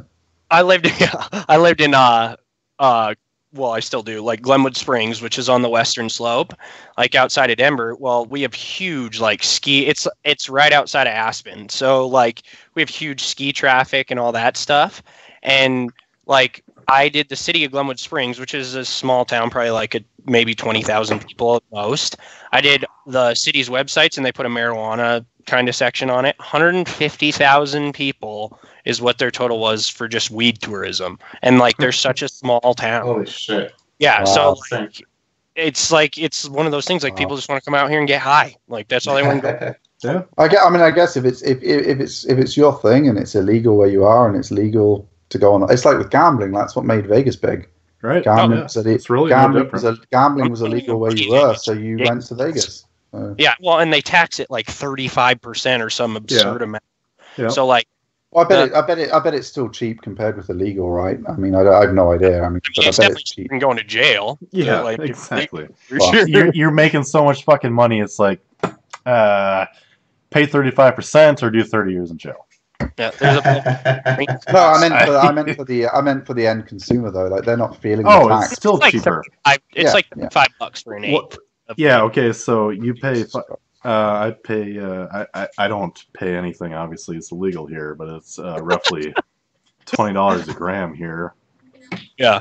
So Okay, so but what's crazy about that point is recreational. So like basically for the tourists is $35. Well, if you have a medical card, like I could go to it's the craziest thing I've ever seen. Like you can go be a certified doctor to tell people they need marijuana, like a marijuana prescription. And then you get a little card from the state, and then you can buy like a half ounce for $35. Like it's so ridiculously cheap. Like it makes such a huge difference.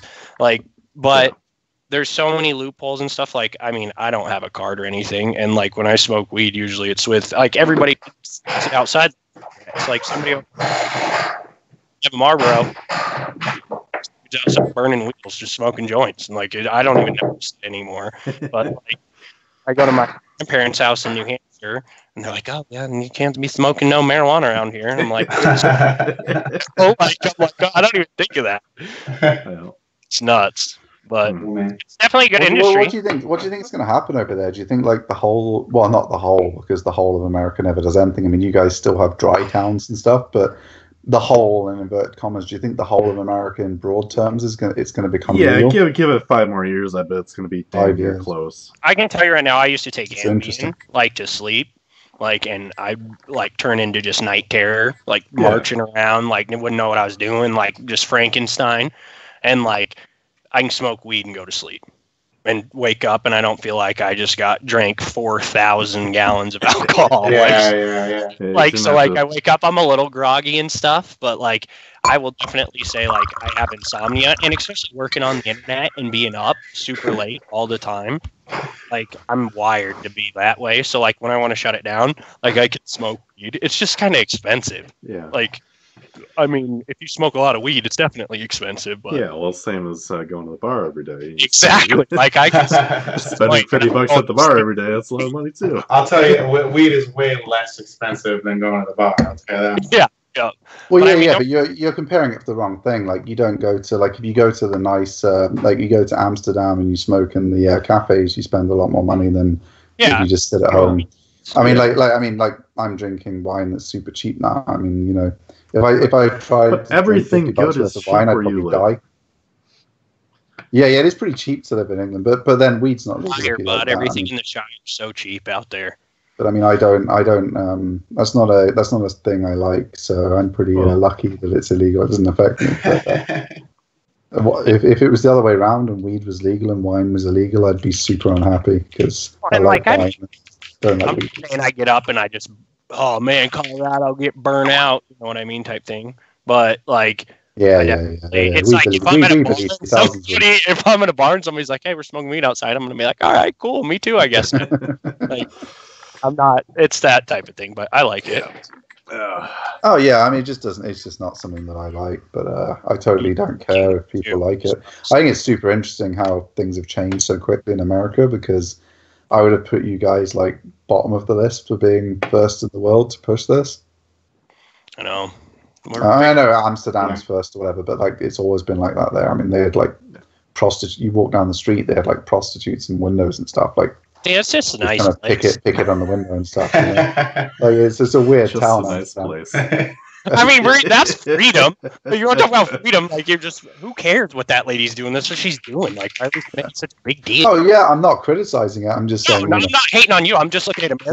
They're in like a bubble. I mean, like for somewhere like America, like for a whole state to go legal it's not like a town somewhere in Europe, like one random. Colorado is a weird place. I don't even like, we're just weird. Like, there's a weird. Well, it's not just you guys though. I mean, Vegas has gone legal. Well, not like in the casinos, Yeah. but the legal in Nevada's Nevada. gone legal. Yeah. Uh, It's spreading, isn't it? And like, isn't yeah, it's just a matter of time. Washington legal now and stuff like that? I don't know. Washington, We're having Oregon. this conversation in 5 years, and maybe we'll own a dispensary. Just be growing marijuana. I'll talk to you after the show, Zach. Anyways, we need to get. It's been a fun show, let's but we wrap need to up. get rolling on the. We're just gonna skip over the rest of the news. It's all kind of. Well, let's just do the bottom one because that was kind of a new breaking today. Dr. The P. new organic listing. Yeah. Yeah, Well, that's- sorry. I'll be more prepared next time I go No, on. no worries. So, as most of you know, Dr. P's usually on top of shit about new things happening in the SERPs. He had a really good picture. Let me get pulled up. It kind of went away on me. Yeah, I got it. Yeah, I'll post it in the chat. Okay. Ben's gonna Oh, post it who's in the this chat. dude? What's this dude's name? Pete Myers? Dr. Dr. Pete. Pete He's Myers, from yeah. Maz, and I know we give Maz a lot of shit. I know so- who. No, I know who he is. I Yeah. didn't know that was his Oh. name. We Yeah. give Rand shit. We don't give Okay. Maz shit. It's Wow. I met Rand in that's person. true He's the actually. worst. That's true actually. It's, yeah. They've got some great people work there. That's Yeah. Just pretty a few of them are sweet, less great. I guess So, it all what is filters. this listing here? So it's like halfway through a SERP, and it's not like a product listing. It's a let's say Sears in this example didn't rank #1 for washing machine, but all of a sudden it's kind of it's like an internal site rating, it's or like it's kind of like a weird rich snippet product feature, like because Sears had some good Shit. info, but they weren't good enough I to couldn't rank. get it to show. Can any of you guys get it to show? Because I couldn't test it. I wanted to see. looking. I wanted I've to got- see if you clicked one. Do you go to the review site because it says like mentioned in Good Housekeeping? If you click it, do you go to the Good Housekeeping review, or does it take you to I don't like even. the Amazon Yeah, page or like cool. Google? yeah Check where out does or it take whatever? you? Yeah, because I couldn't get it because obviously I'm in England and I tried. don't on even the get it in VPN, the I SERP couldn't at get it all. to I show. can't even. Okay, so I've got a couple of weird. So if I do in quotes, so exact match for a washing machine, Yeah. I get your normal ad pack. There's 5 ads, and then I got 5 organic listings, and then I actually have a maps listing for local washing repair services. That makes sense. Yeah. And then for me, at the So, I bottom, mean, I guess if any of you guys watching, like, if you've got this listing where it's showing the products, but not a shopping listing, it's showing the product and then where it was reviewed in a best washing machines listing. So it's like Whirlpool reviewed in Good Housekeeping, Electrolux reviewed on CNET. If you can click one of those and tell us, does it take you to Good Housekeeping and CNET, or does it take you to somewhere to buy it? I can't get it to pull up either. It's trying That to would give be me because some I tried my VPN. place I down here to get my got washing. a machine. New York VPN. I couldn't get it on there. my guess from the screenshot is that there's 3 different links in each one of those boxes, and I would guess that if you click on the picture or the product name, you'd go to Google Shopping, and then if you click on any of the mentioned ends, I would guess that you'd go to one of those sites. Yeah, I'm super gutted. None of us can click it and see where Yeah. it goes. Well, I thought one of you guys being in Let me America pull it would up get on it. Firefox. here. I just get all kinds of weird shit. Like I just reloaded the page twice, and I got like the 9 ads on the right. Like Oh the wow, little I haven't 9 seen that. packs. So You for honestly me, got the 9 in ads on the between site. Chrome and Firefox Right. and Internet Explorer, I get 3 way different SERPs. I'll show you. Firefox is nothing but text SERPs. There's not even any ads for washing Oh, machine it's quotes. Never mind. I just hit Yeah. enter. That's And at the bottom of the SERP, there is a some kind of structured featured snippet for refined by brand. Yep, I got that. So Yeah. you can pick the brands, and if you click on the brand, it brings you to a different SERP rather Yeah. for that brand washing machine. So they're obviously messing around with something.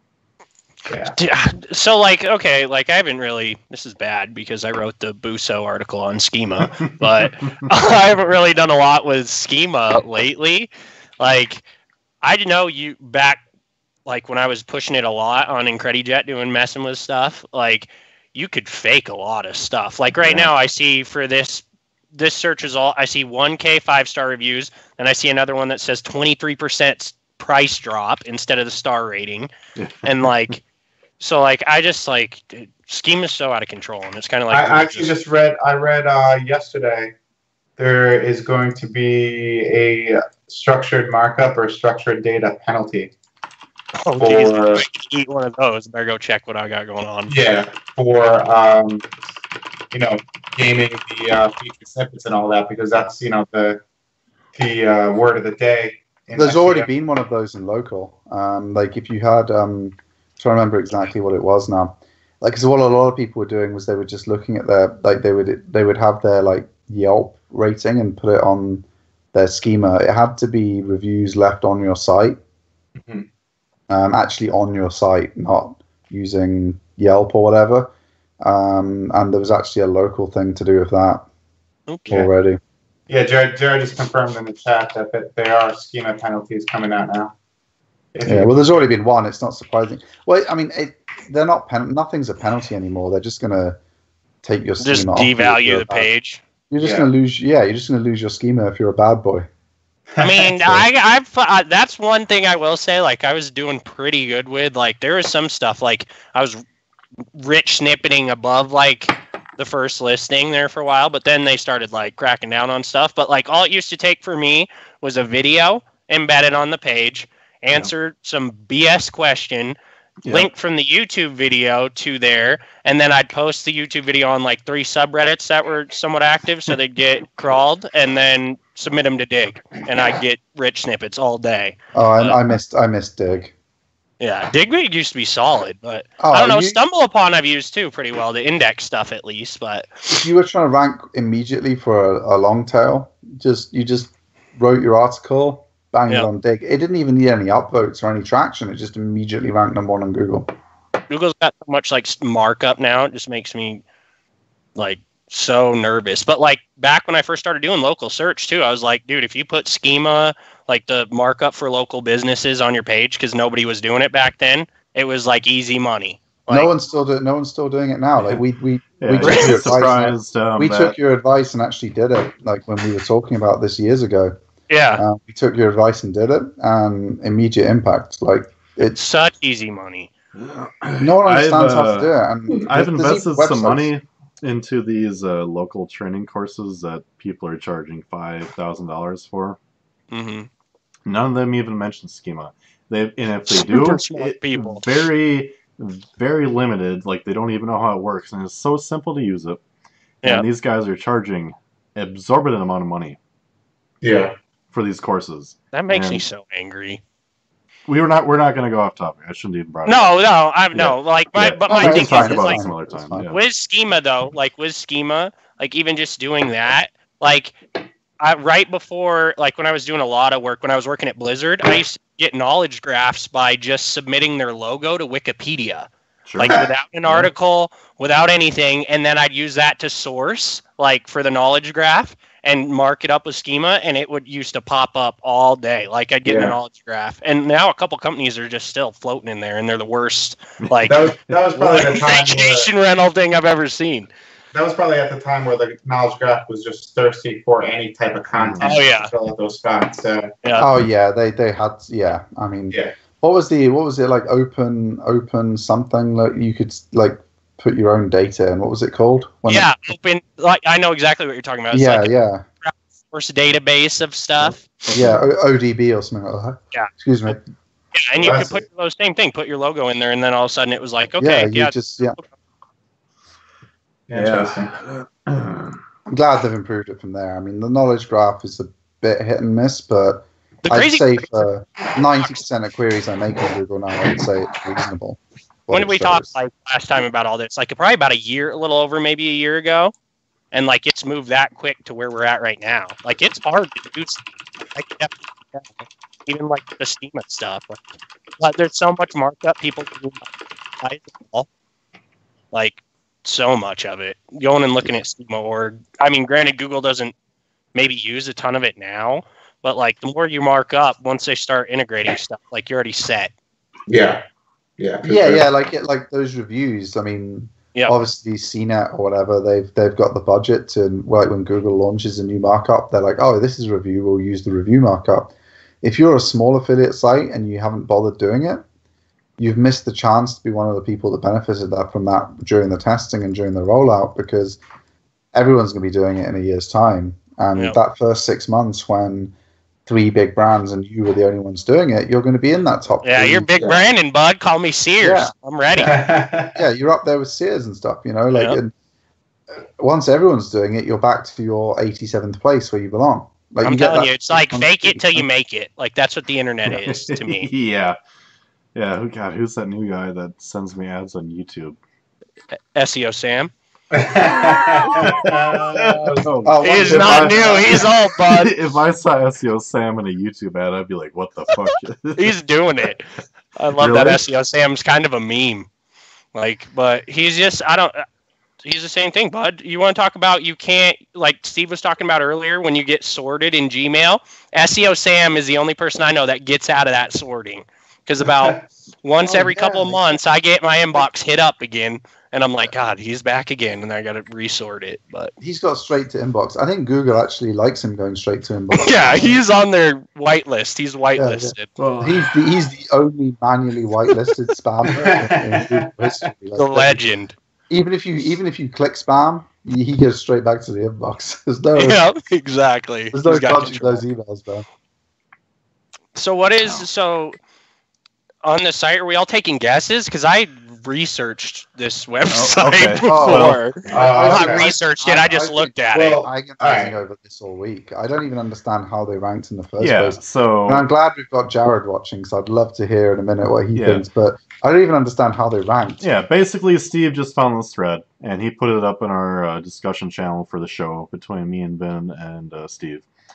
And I just took a look at it. The first thing I ever do is just like, okay, how many links do they got? And I took a look, and it's like 125, 150 referring domains.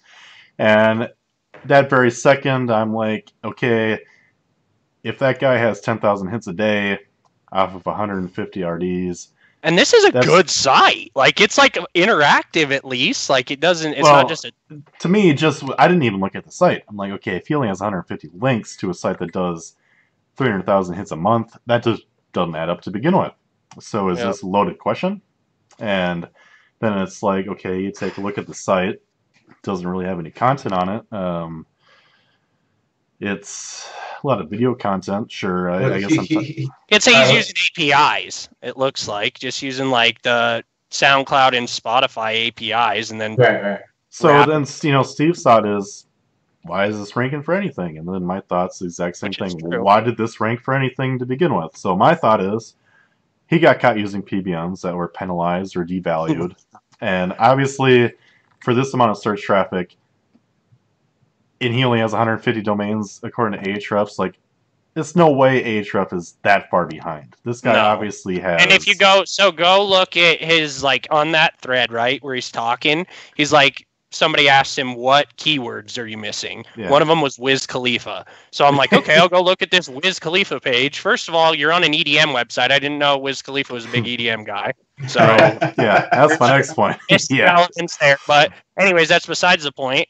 So I go look, and that it might not be because, like, with RankBrain, obviously improving all the time. I mean, it's definitely on topic. At least it's music, I guess. And I'm sure you no, but I think, like, if you have a cheese website, and before, with Google's old algorithm, you could just have a bread page, and it would rank if you had domain authority. I do wonder now, with all the improvements they're making to their AI and their topical relevance and RankBrain, if suddenly, like, the guy would be like, oh yeah, I've got cheeserank.com. Well, cheeserank.com is a real thing. Gary Vaynerchuk made that or something. Yeah. There you go, Vin. Vin. Yeah. I had to sneak it in somewhere. But yeah, like, so you got your cheese website, and your bread page is ranking, and suddenly you're posting on Product Hunt. Oh geez, it's gone now. Indie Hackers rather. my bread page isn't ranking anymore. I do wonder if that's that kind of thing where Google's figured out like they're not the best source because it's a EDM site. They're not well, the and best it source. dropped off the face of the Profit. map too. Like that's what I was looking at when I started looking at these. Like I was like, okay, so that Wiz Khalifa one, he just dropped off the planet. Like was at 6 and dropped off the planet. And like you go look at his links though, and it's like a spammy Russian link on one of them, and then some other one to that Wiz Khalifa page. I'm like, how the fuck were you even ranking? All right, Yeah. Well, let's just talk raw metrics for a second. The site has 27,000 index pages on Google. It's got 760 backlinks from 167 referring domains. Where are you pulling that from? This is all Ahrefs for EDMHunters.com. What was I just looking at today then? Because The same. You said like 100 odd, didn't you? I thought Vin just said.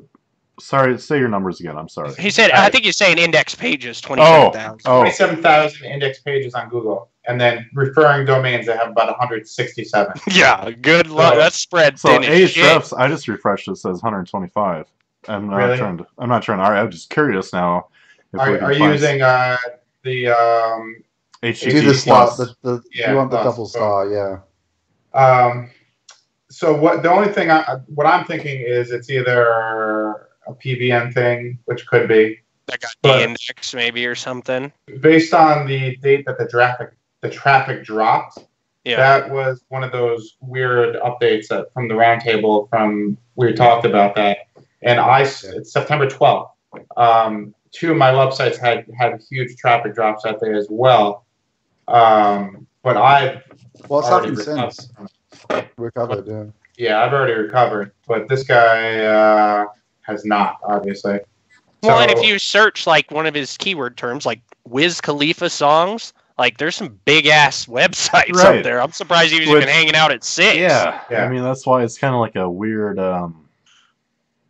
I guess like you're saying though, 30,000 pages and 100 and some odd referring domains. Like what?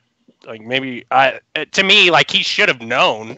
Like I'd be happy you got 10,000 people for as long as you did with 125 links, but like at the same time, like he doesn't look like he's building any links to any interior pages. It like, just seems really odd. Like, let's just say the links that Ahrefs has, that's what he has. Yeah. If you talk from a really technical crawl budget sort of point of view, and even if he has the best interlinking and the best siloing and all that kind of shit that takes total advantage of everything that none of us don't know about how Google ranks internal flow. You just gotta believe, bud. It's just like there's not even enough liquid flow to rank that many pages. Yeah, that's one dry pie. When you cut through that pastry, it's there's like no you have a gravy running pipe out. the size of like the Spread and Grand thin, Canyon. bud. Yeah. And like there's a trickle. And It's a drought. The thing as well is like if you have a site that's doing that amount of traffic, and because like we're not trying to say, oh, you got to get out there building links. I mean, if your content isn't good enough that when you're getting that amount of traffic, no one's linking to you still. I mean, we did like we do link baits for clients, and they're kind of off topic. You know, they're not off topic, but they're not sales link pages. Like we did a kind of etiquette guide thing, and then it ranked, and it started picking up links by itself for free like 6 months after we stopped promoting it because it ranked number 7 on Google for like the various etiquette stuff that it was targeting. And you think, well, wait a minute, if you're getting all of that traffic to your EDM site and nobody's linking to you, are your pages any good? Are they actually... So maybe they had like an enormous like bounce back to the SERPs because the pages weren't good enough compared with their competitors. Because it's so unusual to see a site that's got that amount of traffic that isn't picking up links naturally at a good clip. Because when that many people are viewing your site, when they're like, oh yeah, I want to link to something that gives more information about this when I mention it, they throw your link in. Like I want to see that dude's search console too. Yeah, Jared's saying that it's just a panda penalty because there's less than 2 sentences of actual text on each page, and that's all API fed too. Like all and all the other media and everything is just supplementary content. Yeah, he probably just got slapped. Yeah, I mean, and that makes a lot of sense. I mean, because I'm going to say something really quick. Remind me tomorrow. One of our competitors was doing a case study where he was going to bet someone $1,000 that driving API-fed results like this would make him $1 million. Just remind me tomorrow, and I'll tell you guys tomorrow about, because I know this didn't work for him, and he owes somebody money that I know. Just keep going. Sorry. So my guesstimation of the last 6 weeks, because we've all seen shakeups. You know, the roundtables had SERP, volatility big time, at least once a week over the past 6 weeks, or even 8 weeks. And what Jared just said is that Google, what's he say here? Google still does a lot of offline calculations. They let stuff index and do their best with it, but then later on they crunch the data and make the adjustments. And I think that we just went through an adjustment period, which we all experienced. So this guy probably was, flying high, thinking he was had a huge site here, but then he was just slapped with reality a little bit after Google's most recent update. Yeah, I mean, we had a client so long ago now that it's out of non-disclosure. I'm not going to name them, obviously, out of respect and that kind of thing, or even say what niche they're in. But they made 30,000 pages using algorithmically and feed-generated data, and they were making a lot of money from it. And even back then, all that time ago, Google eventually slapped them with a penalty. Yeah. Like, well, isn't that why those big lyric sites took a hit? Yeah, that was a big thing about a year ago. Yeah, like, because they all had the same damn content, and like it was like a big mess, and now Google Play just has them built in. They started letting people like interpreting the lyrics in the sidebar. Like if you ever Google a song. I love those. Song meaning. We'll argue about the meaning. I love but that. That dude was like he did a post on Reddit, an entrepreneur. The dude that ran one of those big lyric sites is making so much fucking money. I saw that post. Yeah, that was so disgusting. I'm like, that's how much money you were making from copy and pasting lyrics? Like, really? But so what's our consensus here? That because this guy is just I agree. I agree. I think he has no backlinks and he has no business being up where he was to begin with. You just don't like the site, Zach. I like the site. Like, I was like, ooh, man, this is a pretty nice site. But like, once you start looking at it, the content's probably all from an API, so it exists somewhere else. There's a source of it somewhere else, and then you have the backlinks, like. Looking at that Wiz Khalifa page, why am I not on there for Wiz Khalifa? Because I go look at the page and it's got 2 backlinks and they all are keyword and from Russian blog posts. Like, that's probably reason number 2. And like number 3 is like, what makes that site unique over anything else that's already out there? It's the same reason that any of my syndicated content sites don't rank over my main site, because it's just supplemental to the original content. Or why these sites aren't the biggest things ever in search results, because once you press release to 15 different websites, like it's gonna bring down the value a little bit. Right. Yeah, like that. I don't know. I feel like hopefully that dude will figure it out, but like that's gotta hurt. That's like having. Yeah, I'm sure he's losing money, which sucks. Hopefully he wasn't budgeting off. Do you think he didn't know what he was doing though? I mean, I think so too. It's like when our Sherlock does Google's got done. He knows. We didn't cry because we knew what we were up to. We didn't really think spending $1 a page to India. I guess my biggest question is I'm not familiar with what Indie Hackers is. Oh, Indie Hackers is this somewhere where you out on? No, Indie Hackers is super cool. It's they have some amazing posts from people it's basically side projects for coders who've kind of made like SaaS software or small projects. And I think I saw this product hunt too at one point. They've made it bigger. So it's there's some really, really cool stories. So I guess my just general consensus is everything you guys have already said. Like, didn't really know what he was doing. Kind of got learn lucky. To play. That's what he needs to do. But. Yeah, he made probably made a lot of money. Is now feeling like he got kicked in the balls. Is gonna have to start over. Well, he's gonna have to just hire Vin to write 27,000 pages of content. Yeah, Jesus. So just write Vin a check for $150,000, and that'll get you about 20% the way through the. But my thing is like this guy. This is perfect opportunity. We all know what this is. This poor dude's probably gonna end up listing this thing on Flippa. and some dude's gonna come and swoop it up for $2,000 Yeah. and go put 8 content on 10. I know that was 6. Like if this dude with let me it, go to networktools.com here and see if we can I get mean, the who is this information. is a penalty like that's hard to come back from, like at all. Like it's Yeah, just, we should totally tweet him out and say we spoke about him on the bro, show. like, you should just sell this to the show, and here's $1,000. See you later. Yeah, it's these days because of the way Google's penalizing or not penalizing. I don't think it's nearly as difficult to come back. No. Oh, not at all. Once you, I was hoping that he didn't have privacy on the domain, but I mean, well, I mean, you could just make an Indie Hackers account and post a link to the show and say, "Reach out to us." Right. But I mean, I think I think it's right that Google's made it easier to come back, because it's not like you should go to jail because you've committed a crime. I mean, you've done some shit marketing, and they caught you doing shit marketing, and they took your value away. So go do some real marketing. Gives you the chance for redemption. Do it right. Yeah. Whatever right is. Yeah. I mean, they're not penalizing you for stuff you did in the past. They're just kicking the stuff you did in the past out from under you. Yeah, ultimately, it's beneficial for them to say, if you come back and blow us out of the water, we'll rank you, because that's good for us.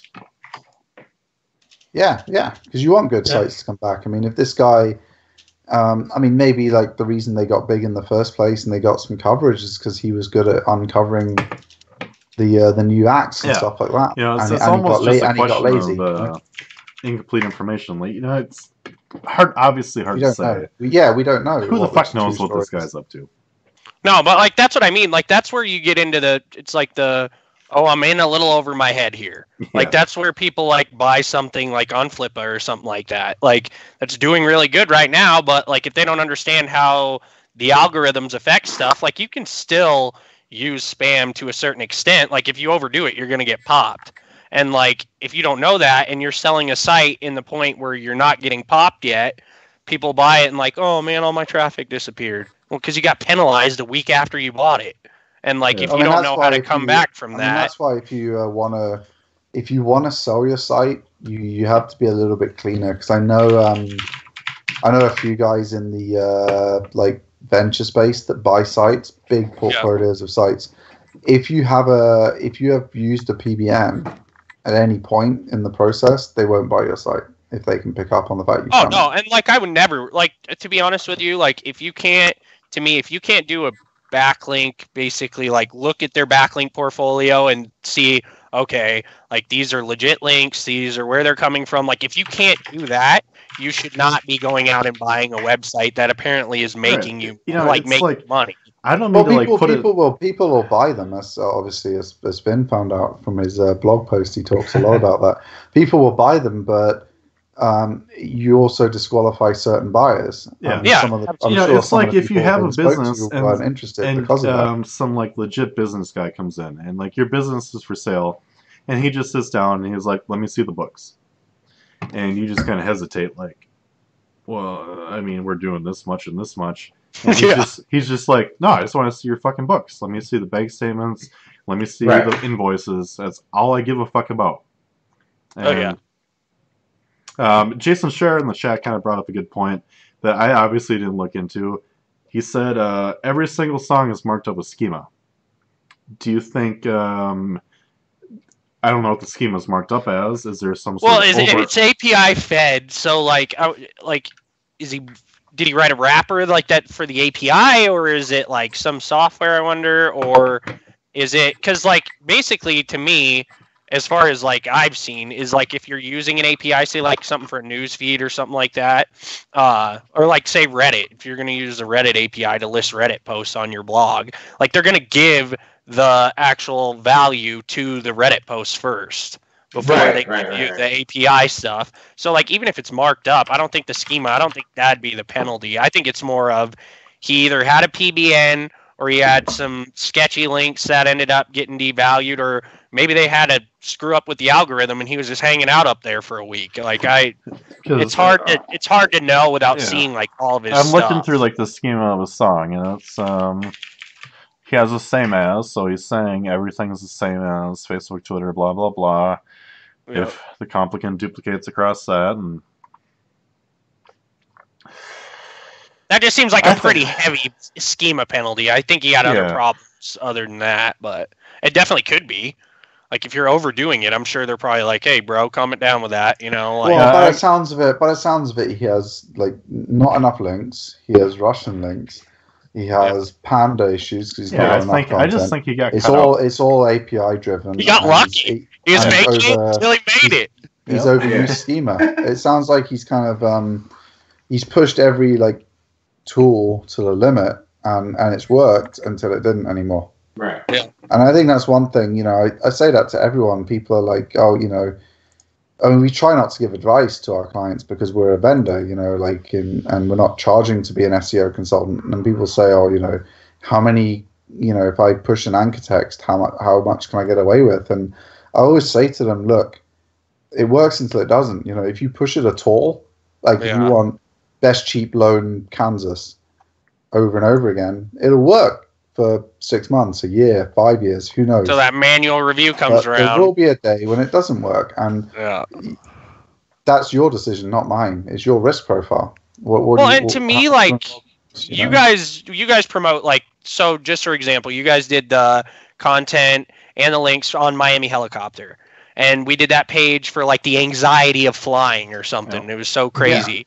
Like, that content was good enough that you guys got the initial links, but like it holds its own value. You know what I'm saying? Like, so it, rather than going out and using all these Russian stupid stuff like that and not knowing what you're doing, it's like, that's what I don't understand. Like, I think that's like a huge misconception too when you're starting out. Once we promote a link bait piece and the link bait piece ranks itself, it'll keep picking up links, and you can move on to your next link bait piece.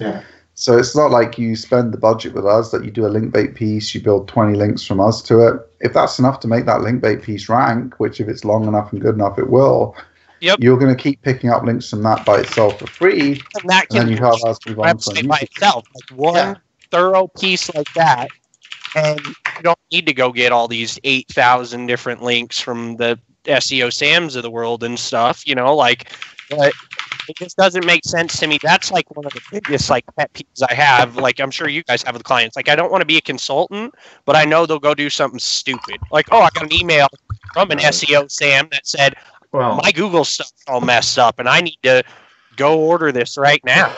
Or you get a client that calls you up at 5 in the morning like, hey, I know it's 7 a.m. on the East Coast and I know that you're in California, but I just got this email, and this guy is promising me page 1, number 2, for $89 a month.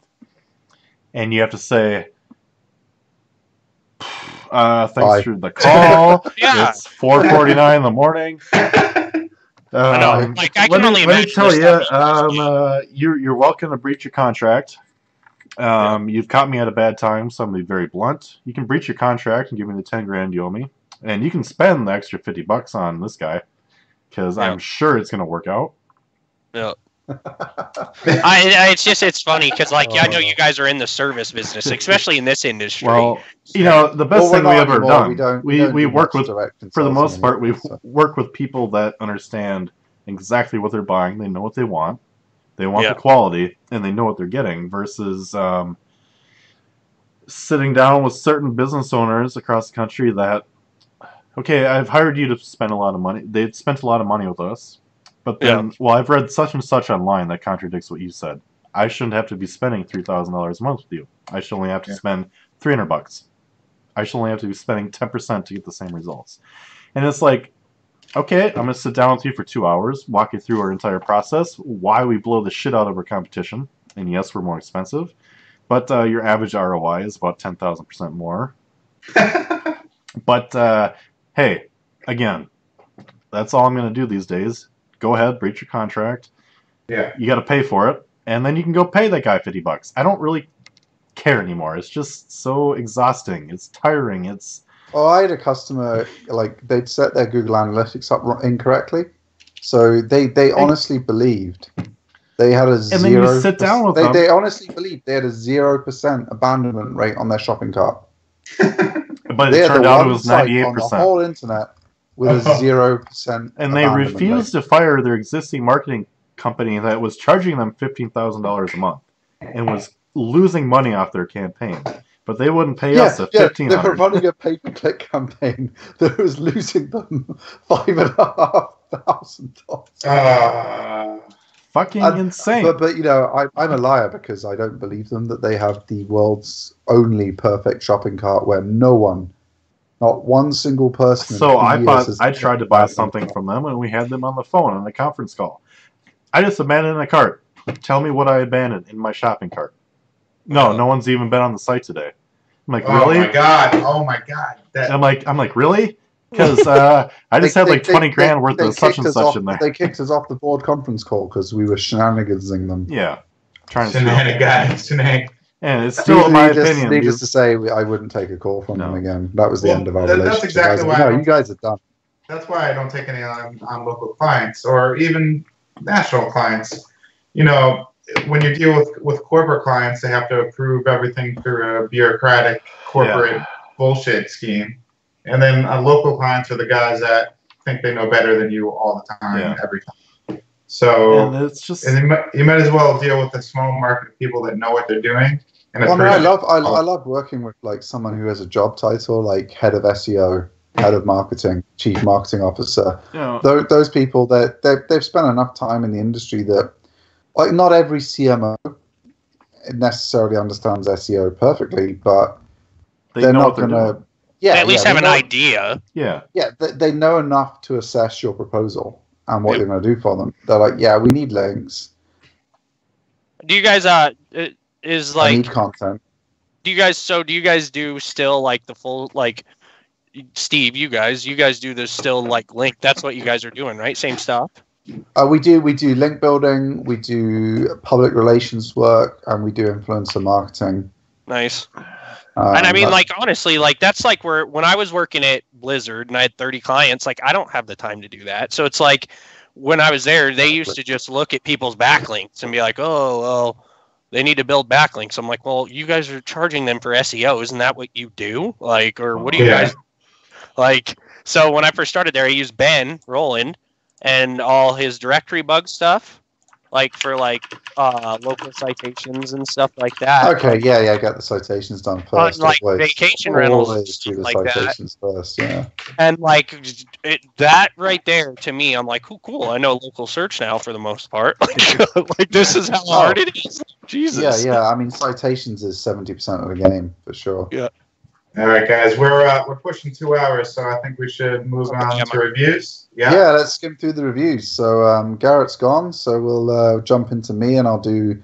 All right, so I was going to go to like a traditional bank and get like a dollar account and do all this shenanigans. And I saw a tweet from Martin McDonald, like pretty famous SEO. A lot of you guys probably know who he is already.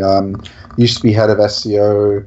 I think he was in the technical SEO side, though, not the link building. I forget which part of Expedia he was in, but he worked at Expedia anyway. It's one of their SEOs and marketers. He just tweeted out about TransferWire. And basically, they have a product called a borderless bank account. So you get bank account numbers in every country that you do business in, and people can wire money in.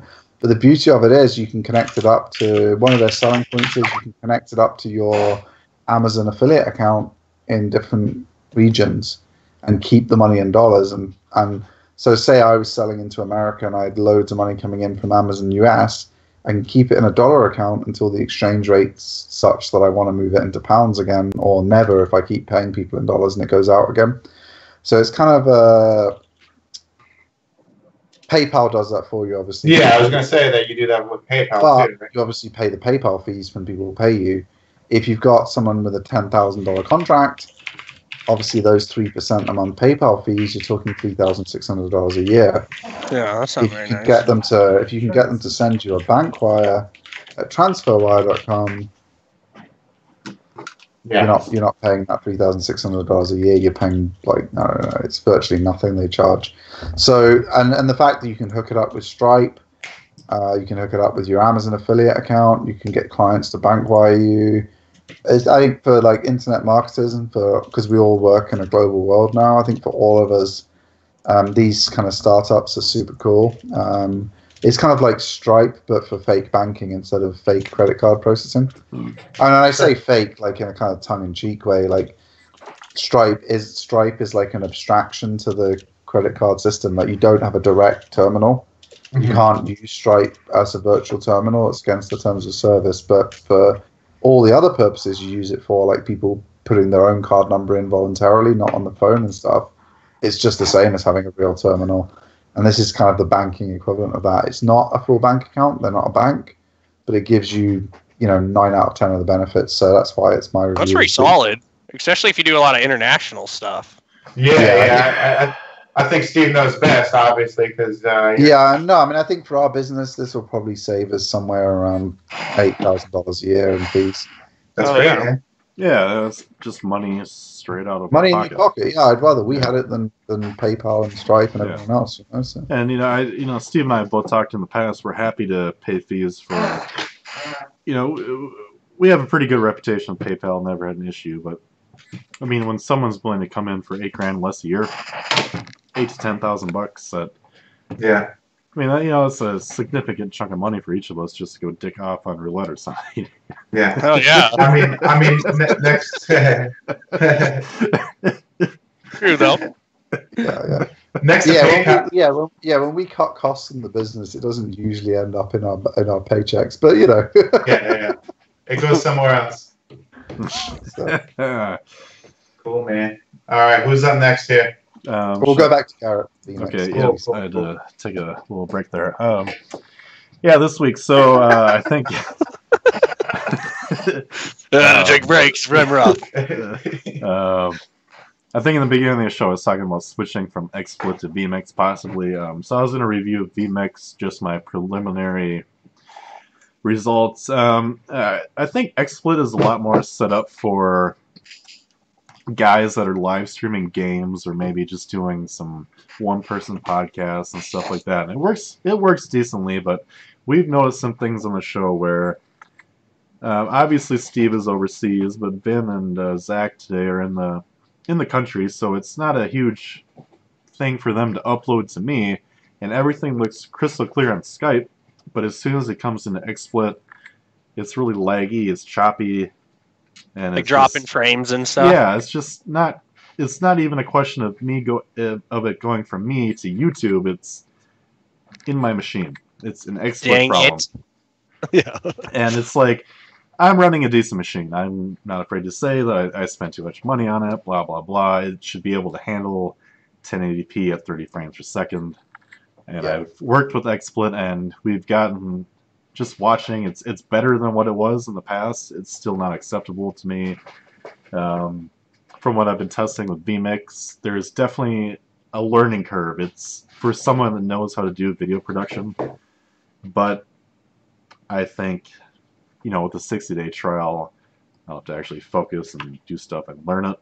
But it's. But like once you know that too, that's just like a skill to throw under the old resume belt. Yeah, absolutely. It's just everything is just clear and crisp. There's none of this shit where I shouldn't have to be choosing this setting and this setting and this setting. It just does it, and mixing everything together is going to be a pain for me to learn. But it just. There's going to be a price increase, obviously. There's going to be a learning curve. So it might not suit everybody's needs, but I think for What's us... it called, vMix? Is it PC or is it Mac and PC? It's PC for sure, and I remember seeing something about, like, when you download the 60-day trial, it said something about, like, working on Mac, but I didn't read it. I don't know if it works on Mac for sure. What about the Linux support? I highly doubt it. Well, we're gonna scratch that. You can run it in Wine, but the cool thing is with it, like we're on Skype. It won't, you know how we're on Skype I guarantee you that I know it won't work on Wine is like XP based or whatever. It's not gonna work. You know how I have to have the three of you guys on Skype, and I can't zoom on it. Like if Zach was talking by himself, I can't zoom in on that lovely picture of this. Oh, my bad. That's also my friend's father. Sorry, just gotta throw that out there. What I can do with vMix is I just give you guys a link in your browser. You just pull up Chrome or Firefox, click the link, and I'm pulling your shit from that browser link. So if Vin's just talking, I can actually have Vin on the screen versus the three of you, or all that cool stuff. I think it'll be cool.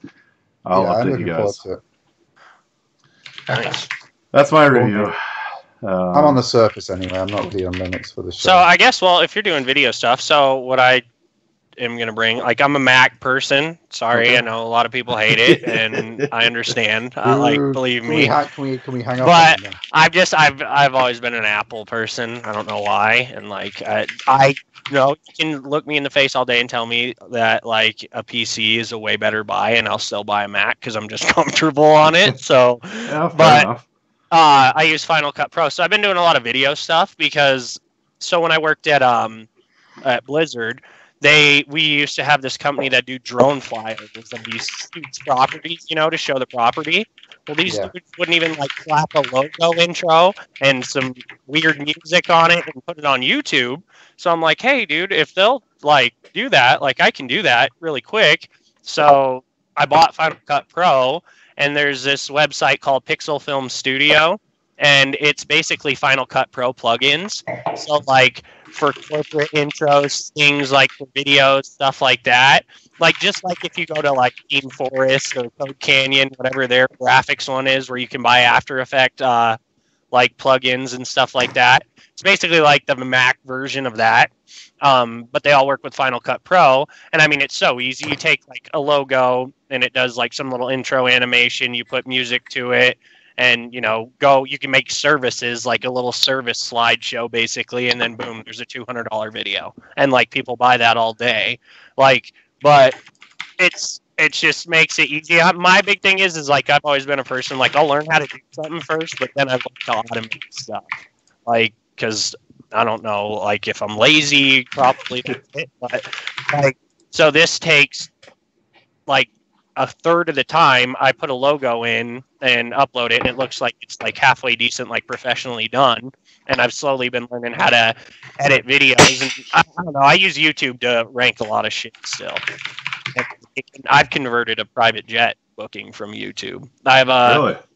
video that I made probably right around this time last year for IncrediJet, and it just like goes over the models of the planes. Here, let me see if I can find it so I can give it to you. But it's got like 10,000, 12,000 views now, I think. And it, like, people comment on it, and I get people that are like, oh yeah, I saw the video. I've had a couple people like, saw your video on YouTube, and I want to rent like Cessna, whatever, Citation X or something like that. And it's just a stupid way to see it. It's the stupidest thing I've ever seen. But, I mean, it's just small stuff like that. I'd way rather watch a video that force feeds me content rather than read 80,000 word long paragraph about, like, I want to read some stuff, but at the same time, easy to consume content like that is easy. It's a big win, yeah.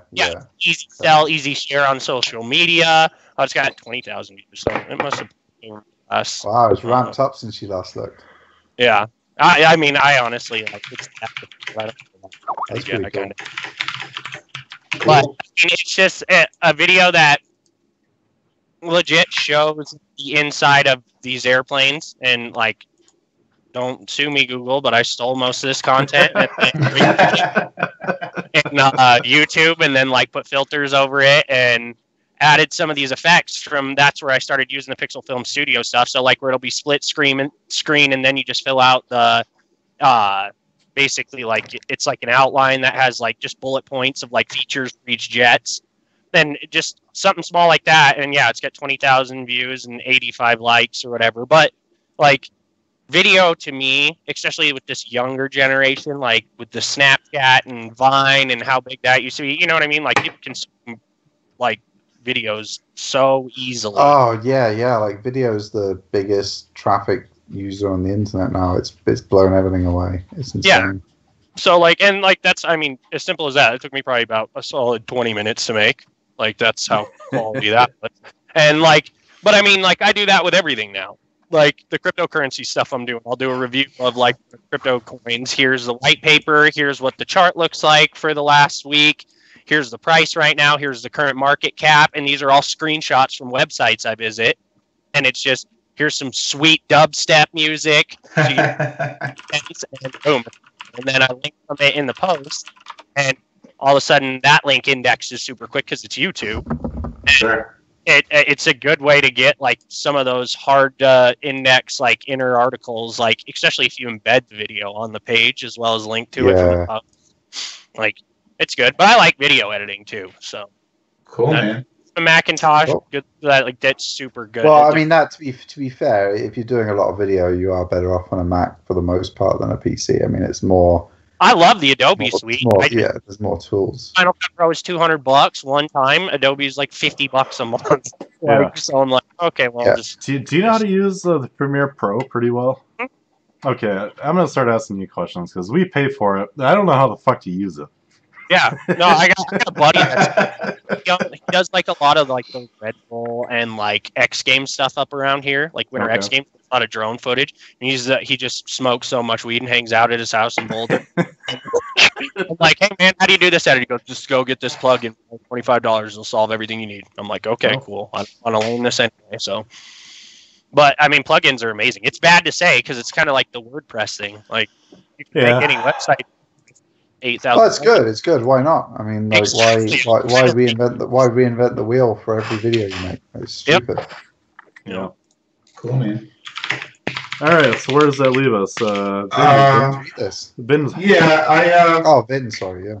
I didn't really have any new cool tools that I didn't already review in past episodes, but I did come across this. Post on bufferapp.com, and I'm sure you guys have all seen like the massive like top 56 websites to get free images from. What they did here is they did a top list of 13 places to get background music and free audio for whatever whatever you use it for, whether it's an explainer video or whatever you're doing with video content. So they found 13 different sources for you to grab free royalty-free music. So I figured that would be a good resource for all y'all. Nice. Yep. That's a quick one for me this week. Cool. That works. That's a cool one. I forgot about my don't tweet this. Yeah. Like always.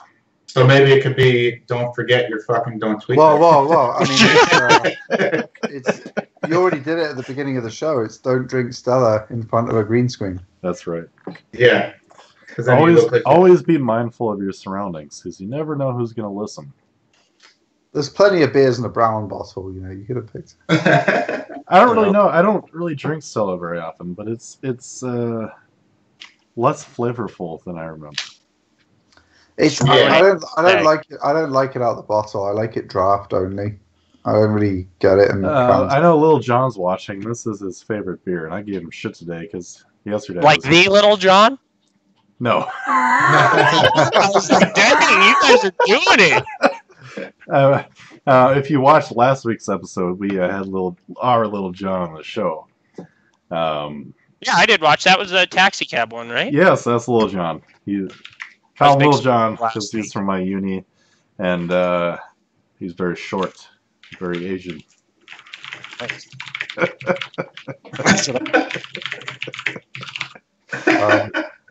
It sounds like I thought I did think of something I was going to say, but you guys go ahead. I'm sorry, I screwed up again. All right. See, go ahead. I mean, I don't tweet this. As you guys know, I mean, I've been looking at LinkedIn a lot, and one of the main tips on LinkedIn back in the day was like if you wanted to connect to someone, you would find people you wanted to connect to, then you would find people that were connected to both of you, and you would message them, get an introduction, blah blah blah, and it was such a pain. Now, like while you're sat on the, I don't know if Garrett's got the picture to show you guys. You sat on the profile of the person that you want to connect with, and on the chat app bar down on the bottom right side of your screen on desktop, it pops up the most connected to you people, so the ones you've had the most interaction with, who also know that person. So instead of having to go through like, oh, who are we connected to together? You click, there's like 3,000. You scroll through all of your mutual connections, you find like the one. Now it's trying to show you who the easiest person for you to ask. Oh, hey, I wanted to speak to Craig. Can you hook me up? Oh, nice. And that's just like super doing the stalking for you. I like it. Yeah. It's like, yeah, because now you can just be like, say, hey, Gary, I noticed you know Craig too. Can you maybe sort us out a lunch? I'll buy you both lunch. And then, boom, you're in. Yeah. Do you see positive... So I think it's really cool, but do you think people are going to mass take advantage of this? Like where... my LinkedIn is, I'll be honest, is a ton of bullshit. Like, I think I signed up for something where like 10,000 people added me for free because I just don't use it. So you look like you're so hardcore, but never use it. Yeah, I don't go on it. I don't touch it.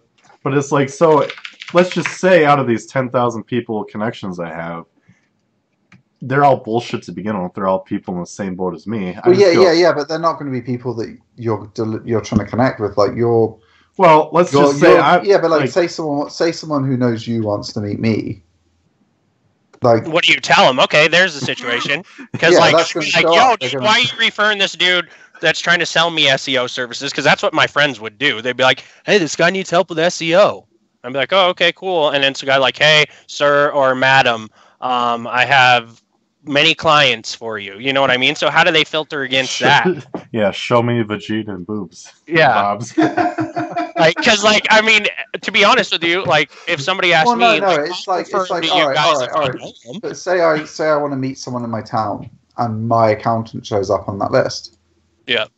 That's, like, super useful to me. Okay, yeah, I see. Oh, hey, Jason, that's what it's for. It's like, it's the people you're closest to who also know the person you're trying to reach.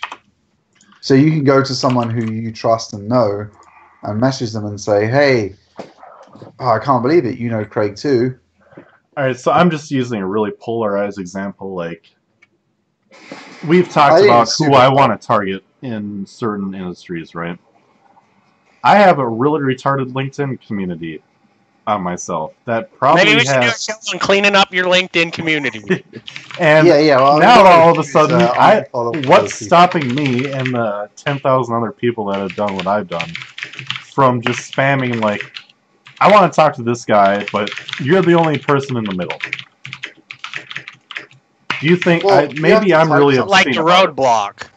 Well, I don't think. I mean, I think like obviously people spam everything on everything, but how many of those messages? How many of those messages do you get a day right now? Like 0. So it's obviously not like a big. I get 35 LinkedIn messages a day, and that's why. Well, when you have 10,000 fake people, you're connected. I know, and that's why I hate LinkedIn because it takes me 2 minutes. He put an ad on a platform that said, "I would like 10,000 aggressive spammy marketers to follow me." 10,000 SEO Sams. I want 10,000 of the spammiest people possible who would like to market their shit. I dug my own grave because I bitch about LinkedIn, but when it takes me 2 minutes to delete each email, like not email, but each message because their system is so laggy, and shitty. Yeah. That's why I don't use it anymore, and obviously it's my own fault because I did one of those stupid things. I have got a couple good, like, legitimate people reach out to me. Like, there's a mortgage company that is around here, and they're like, hey, we need SEO help. We'll pay you $20,000 a year, and you got to work, like, 50 hours a week. I'm like, no, but, like... 50 hours a week for 1 month? But, like, that's, like, kind of like the stuff I get. But, I mean, at least they're legitimate people. Well, I mean, we started this business. If it hadn't been for LinkedIn, we wouldn't have got enough cash flow to survive through the building our brand online. Yeah. So, obviously, Garrett, after that phase... He did the brand building. Garrett decided he wanted to level up to a different place. Honestly, I don't even remember why. What the whole stuff? Badass. You're cooler in my book now that you have 10,000 LinkedIn fans. I don't think it's quite 10,000. It's a lot. That night, and he was like, "I'm gonna give my." Well, we were doing it for. Well, I don't remember why I did it and why. No. I'll tell you why. I'll tell you why we did it. I remember now. Ty Guru wanted to boost his LinkedIn profile. Yes. We have a friend who he sells financial products in Asia. And Ty Guru wanted to boost his LinkedIn profile, so Garrett found him this product. That's badass. He was like, oh man, I'm gonna get myself some of this. Like, I really want to make myself like an alter ego and use like all these spam services, like to just blow myself up. You know, it is fun in the short term because you feel some really stupid self gratification, like. Yeah. Look at, People look at me. I'm kind of a big deal. Like people ask me, and then it's SEO like, wants to get his newest package and maybe do a little case I'm study gonna on it. I'm gonna make Garrett wear a Neil Patel "I'm kind of a big deal" No. T-shirt in Las Vegas for No. the live version of the show. I think that's what we should do. That's his T-shirt. Zach, Neil are you Patel, coming in I'm kind November? of a big deal. We should make Garrett an alter ego like profile, and then we market him to be like the next kind of I was Randfish. gonna say, Zach, you missed We could call it Garrett Giraffe. you missed the conference last year when you were gonna come out. I know. You When are you guys going to Vegas? 2 weeks November time. 12th. Yeah. I'm going weeks to be there time. November 12th. Steve will be there a week early. Yeah, not a week early. I'm there like 3 days before you, man. I'm there on the 9th. Oh. No, I couldn't go last year. I'm there on the 10th to the 15th. Of November? Yeah. Yeah. Steve, I might did be I tell you Look tonight. I'll look tonight. I got kicked off Facebook yesterday? Oh yeah, because of your fake name. So do you have like a spammer that like you're friends with that doesn't like stuff you do and like Oh, no one likes the stuff. There's been some confrontations in some Facebook groups lately, and so I got an email saying you need to change your name. I ignored it last week. I'm like, whatever, I'm not going to do it. Don't care. And then they froze my account, so they sent me another email saying we have this list of complaints, but you've had Facebook since 2005, which is about. you're like one of the first 100. Yeah, and I remember, I'm like, all right, so I tried putting in my name just like Garrett Giraffe 6 again, and it's like, nope, you gotta send in your ID. I'm like, okay. But then I'm like, what happens if I actually type in my last name? And it all of a sudden auto-accepted. All right, cool. I'm back on Facebook, and I said something, but then it got locked out again. Oh, someone's already reported you. That's not your real name. You need to send in your driver's So license. what is your real name? Because I don't even know because it's changed 4 times on Facebook. Oh, now. his real name is Billy Wong Saltwaite the Ninth. Yeah. My real name's on Facebook, and it's probably never going to change again because they have my driver's Okay, so license. that is your Yeah. real name because you were Giraffe and one of my Yeah, friends. that's how I've been Who's for like this the last. Giraffe guy you're friends with? The guy's real last name's Giraffe. I'm No, like, I think that's my cousin Isaac. He has the same strategic Facebook anonymous activities that I do. I like it. I like how somebody's got the same profile picture. Oh, as you. I had a Jim verification Leahy. phone call. So I used to have I don't have a Facebook account at all anymore. Like all of our like company accounts Garrett administers, but so we're lucky we didn't lose all of our company accounts. Why you don't have a Facebook? I don't like social media. I don't LinkedIn either, and but Twitter for work. I I like don't know. memes though. Memes So I are used my to have. favorite. I used to have. Well, you can get those on Reddit. Oh, I know. I spend all So my I can't remember what my name was. It was something ridiculous. It was like Billy Wong Salt Whistle or something. yeah. And the Facebook guy phones me up. Hello, can I speak to Mr. Billy Wong Salt Whistle? Yeah. And I was like, he's out of the office today. Yeah. Can I help? I can't like, but like at the same time, like it's so crazy because when I first got hired at that agency, like they looked at my Facebook. The lady straight up told me Right. that hired me. She's Yeah. like, "Well, we looked at your Facebook, and back in 2008, you looked like you're drinking a lot." I'm like, "Yeah, probably because I was in college. Like that's what I did. I'm like 10 years older now. Like Yeah. I don't understand." But it's definitely Yeah, I'm not a big fan of social media because I don't really give a shit what anyone else is doing, so I don't really want to look at what they're doing. I like Yeah. Twitter because I like It's no- talking shit to people. Yeah, I know, right? We were just Like- talking about getting bans on League today. I got another 15 David, day ban. the old David Coulthard draw, eh, Garrett? Thank God, I like if you look through my Facebook, you're gonna find some shit. Which, You share Yeah. pretty quality stuff, like good. but Yeah. there was some stuff from years ago that has been omitted. Yeah. It's just Well- one of those things. I'm on my second Facebook profile for the same exact reason. So don't worry about it. But guys, we Yeah, gotta I move mean, this along, man. Vin's real name is Dave, but Yeah. he had to become Vin to. Well, and that's why somebody, one of my buddies that's on Boost, I was like, yeah, Stat Cash, and I was like, I've only known him as Vin because I've talked to him on emails, like when I order content, and I'm like, who are you talking about? He's like, the guy that owns Word Agents. I'm like, oh, well, I guess I just never refer to him as a foreign name. That's another so- thing. What kind of stupid name is Stack Hash? I like it when I was. I like it. It sounds 20. like you. It sounds like you have shitloads of cash. Exactly, that's what I'm talking about. It's I like, guess- yeah. I guess it's all relative, but well, you were like one of the first people in Jared, if he's still in chat, like the Hobster stuff, CC Carter, or how do you say? Is it C Carter or CC Carter? Because I've said it like 400 different ways in the last 8 years. C Carter. Yeah, and like all those guys back when Wicked Fire had like the Enlightened members section, and Taven, like I still talk to him on Facebook and stuff. Like he bought a whole mess of cryptocurrency and stuff. Like I talked to him, but there's like 4 or 5 people that like I've known, and Vin's one of them, like from back in the day that still do stuff like this. Because most people like, oh man, I made a website, and like a perfect example is it's EDM Hunters, dude. Like right here, it's either gonna make or break him. He's either gonna figure it out and like figure out what happened, what was wrong, and fix it and keep going, or he's gonna end up selling that site and hate everything to do with like this type of stuff. Like, because he got burnt, basically. But we've done, like, all those case study threads they used to have back in the day in there and stuff, too. Like, there's you know what it was, man? It's most of, during that time period at Wicked Fire, most of everybody was doing churn and burn. Oh, yeah. And once the Penguin algorithm came along, that just kind of put an end to it. So the only people that really stuck around were the people that were building businesses and not just trying to go for the white hat stuff. Yeah, because they saw it coming. Like, because like once I got my first pop, and I've been popped a couple of times by Google, like for just like unnatural links or something like that. Like you can kind of see the thresholds where you start setting stuff off, but like at the same time, like I could have just folded up and like, okay, I'm done. Like, but it's like, okay, how do I do this? Well, you've had a little drink of the good stuff. You know, this internet marketing thing's awesome. You just can't Sherlock does Google it anymore. You have to actually get there. You know, you see what's and see what is hot.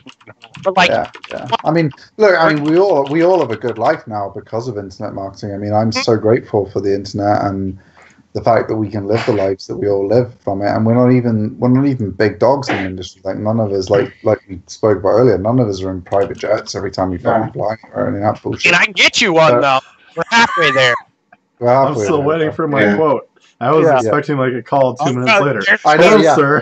Can we get you on a plane? I wanted a live call. I wanted to see Garrett handle the jet cell. I would have been like, all right. Yeah, I need this flight, but it's just me, and it's first class on Delta. My conversion rate, bro. Like, it's gonna be Brian, and there'd be a simple gravy when I walk in. You're probably gonna get the most sweet talking. It's a dude named Brian. Usually, it's just one guy. The guy just was so excited when I was like, "Hey, what can you do commission for like on flights I book?" And I was getting 2% commission when I first started, and this dude's like, "I'll give you 15%." I'm like, well, here's what we're gonna do with Brian. I'm gonna say yes. I didn't know Zack. No, this is gonna be not. I'm just gonna be like. Then he's gonna be like, "Hey, time to get off." No, I'm just gonna be like, I just wanted to. Zack hired me to test your response time. Make sure you're keeping up to your job. You called back really adequately. I'd be impressed. Jesus. But the best is he can't even say anything to me because I give him his lead. So, I mean, when Garrett's finished with him, you're going to be on 40%. I mean, he should have been on this by now. I mean, how much money are you losing because Garrett's not at a call yet?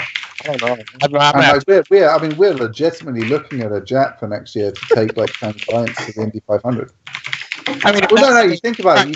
You think about the cost. You take a bunch of clients from New York to Indy. You're talking about like a $20,000 flight. You're taking, 15 clients, 10 clients. It's only a couple $1,000s each. I mean, that's a good corporate entertainment gig. I booked a dude out of Seattle for the solar eclipse for $26,500 for a 2-hour flight. Exactly. Just flew out over the ocean, watched solar eclipse. Like that's throwaway money. Like, what are you doing? Like you just spent $25,000 to go fly and look at the damn solar eclipse. Like I can't even. I'm just want food, bro. Come on. I mean, it's not something we definitely want to do next year, but we've got 6 clients now that are big enough that we should do something like that for them.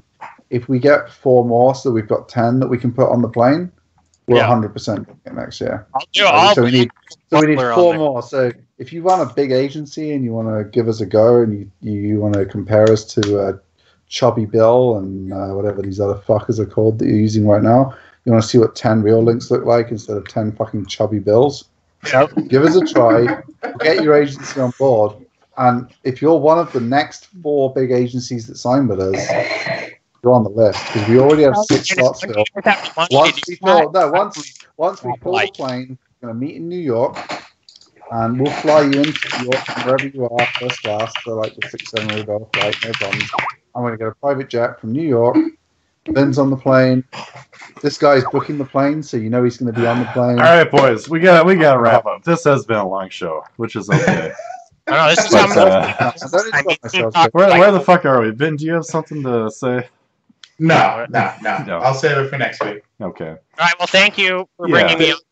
Zach, this was the most entertaining show that I've this had has been so fun. far. It's a pleasure to see you again, Jack. Actually, I haven't spoken to you for like 3 months or something. I just go rogue sometimes, but now Garrett's going to play video games with me, so you'll be able to find me. All right, well, I have to wait to be unbanned. I got banned last week today. You should make it out to Vegas, though, man. If you're gonna I'm going to look at what I have going in the next 2 weeks. I think I'm supposed to go to New Hampshire for Thanksgiving. Oh, screw that shit, man. Grandpa's going to die. It's the end of the month. I actually went to New Hampshire for Thanksgiving once. It was weird. I went to North Conway. Is that where you're going? So, if you take the highway, I don't even know what number it is because everything's numbered back there so crazy. You take the one highway that goes up north through North Conway. It's right south, right as you get outside of Boston, or through Mass. It's Portsmouth, New Hampshire. Okay. So, it's right there. But yeah, that would be great. If you guys do this again, it's nice to have people to talk to that understand what I'm saying. We're doing a dinner actually. That's one thing we should have mentioned. We're doing a dinner on the second night of Ungagged. So what's that? Is that the 12th? What's the Sunday? I think that's the Sunday is the 12th. That's when I fly in. So the 14th, the Tuesday the 14th, we're doing a dinner. If you want to attend, I might be able to shout. A day or two down there because come down for the Tuesday the 14th. Come to the dinner. If you need accommodations, let us know. We can get you a room at the Trump cheaper than you're going to get anywhere else on the strip. Yeah, so. We can get you 20. And ironically, 15, I just had somebody. It's getting deals down in Vegas and shit. Jeez. I just had some guy randomly message me on Facebook saying he was searching Facebook for people going to Ungagged. So. Nice. For personal reasons? He doesn't know what Ungagged is. All he said was, "Hi Garrett, I saw you're going to Ungagged. I was searching for people to hang out with. Would you like to meet up?" Well, invite him to the dinner. Let's get this. Of course. Cool. That's all we do. That's whatever I do. So I mean, if you email Garrett at reachcreator.com, if you're interested in coming to dinner, he'll get you on the list. There's only going to be 20 slots.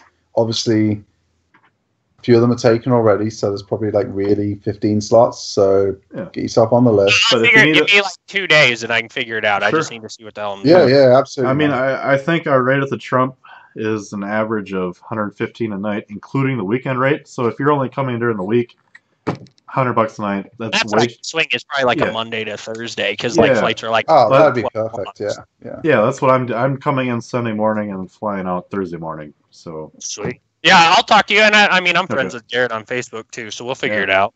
Yep, cool. More keyboards. Well, that's if he's still allowed on Facebook. If he doesn't get banned for changing Garrett at reachcreator.com in case he gets banned on Facebook. Yep. All right. Well, that's a wrap. Thanks for joining us. Don't forget to smash that like button. Email Sassy Steve your questions, and share, subscribe. Email Garrett. Book yourself in. Come see us in Ungagged Las Vegas. Come, we'll pay. Yep. And unless you drink 20 drinks before the starters come, we won't cut you off in the bar. If you find a way to outdrink me, you have to pay for dinner. Let's just say that.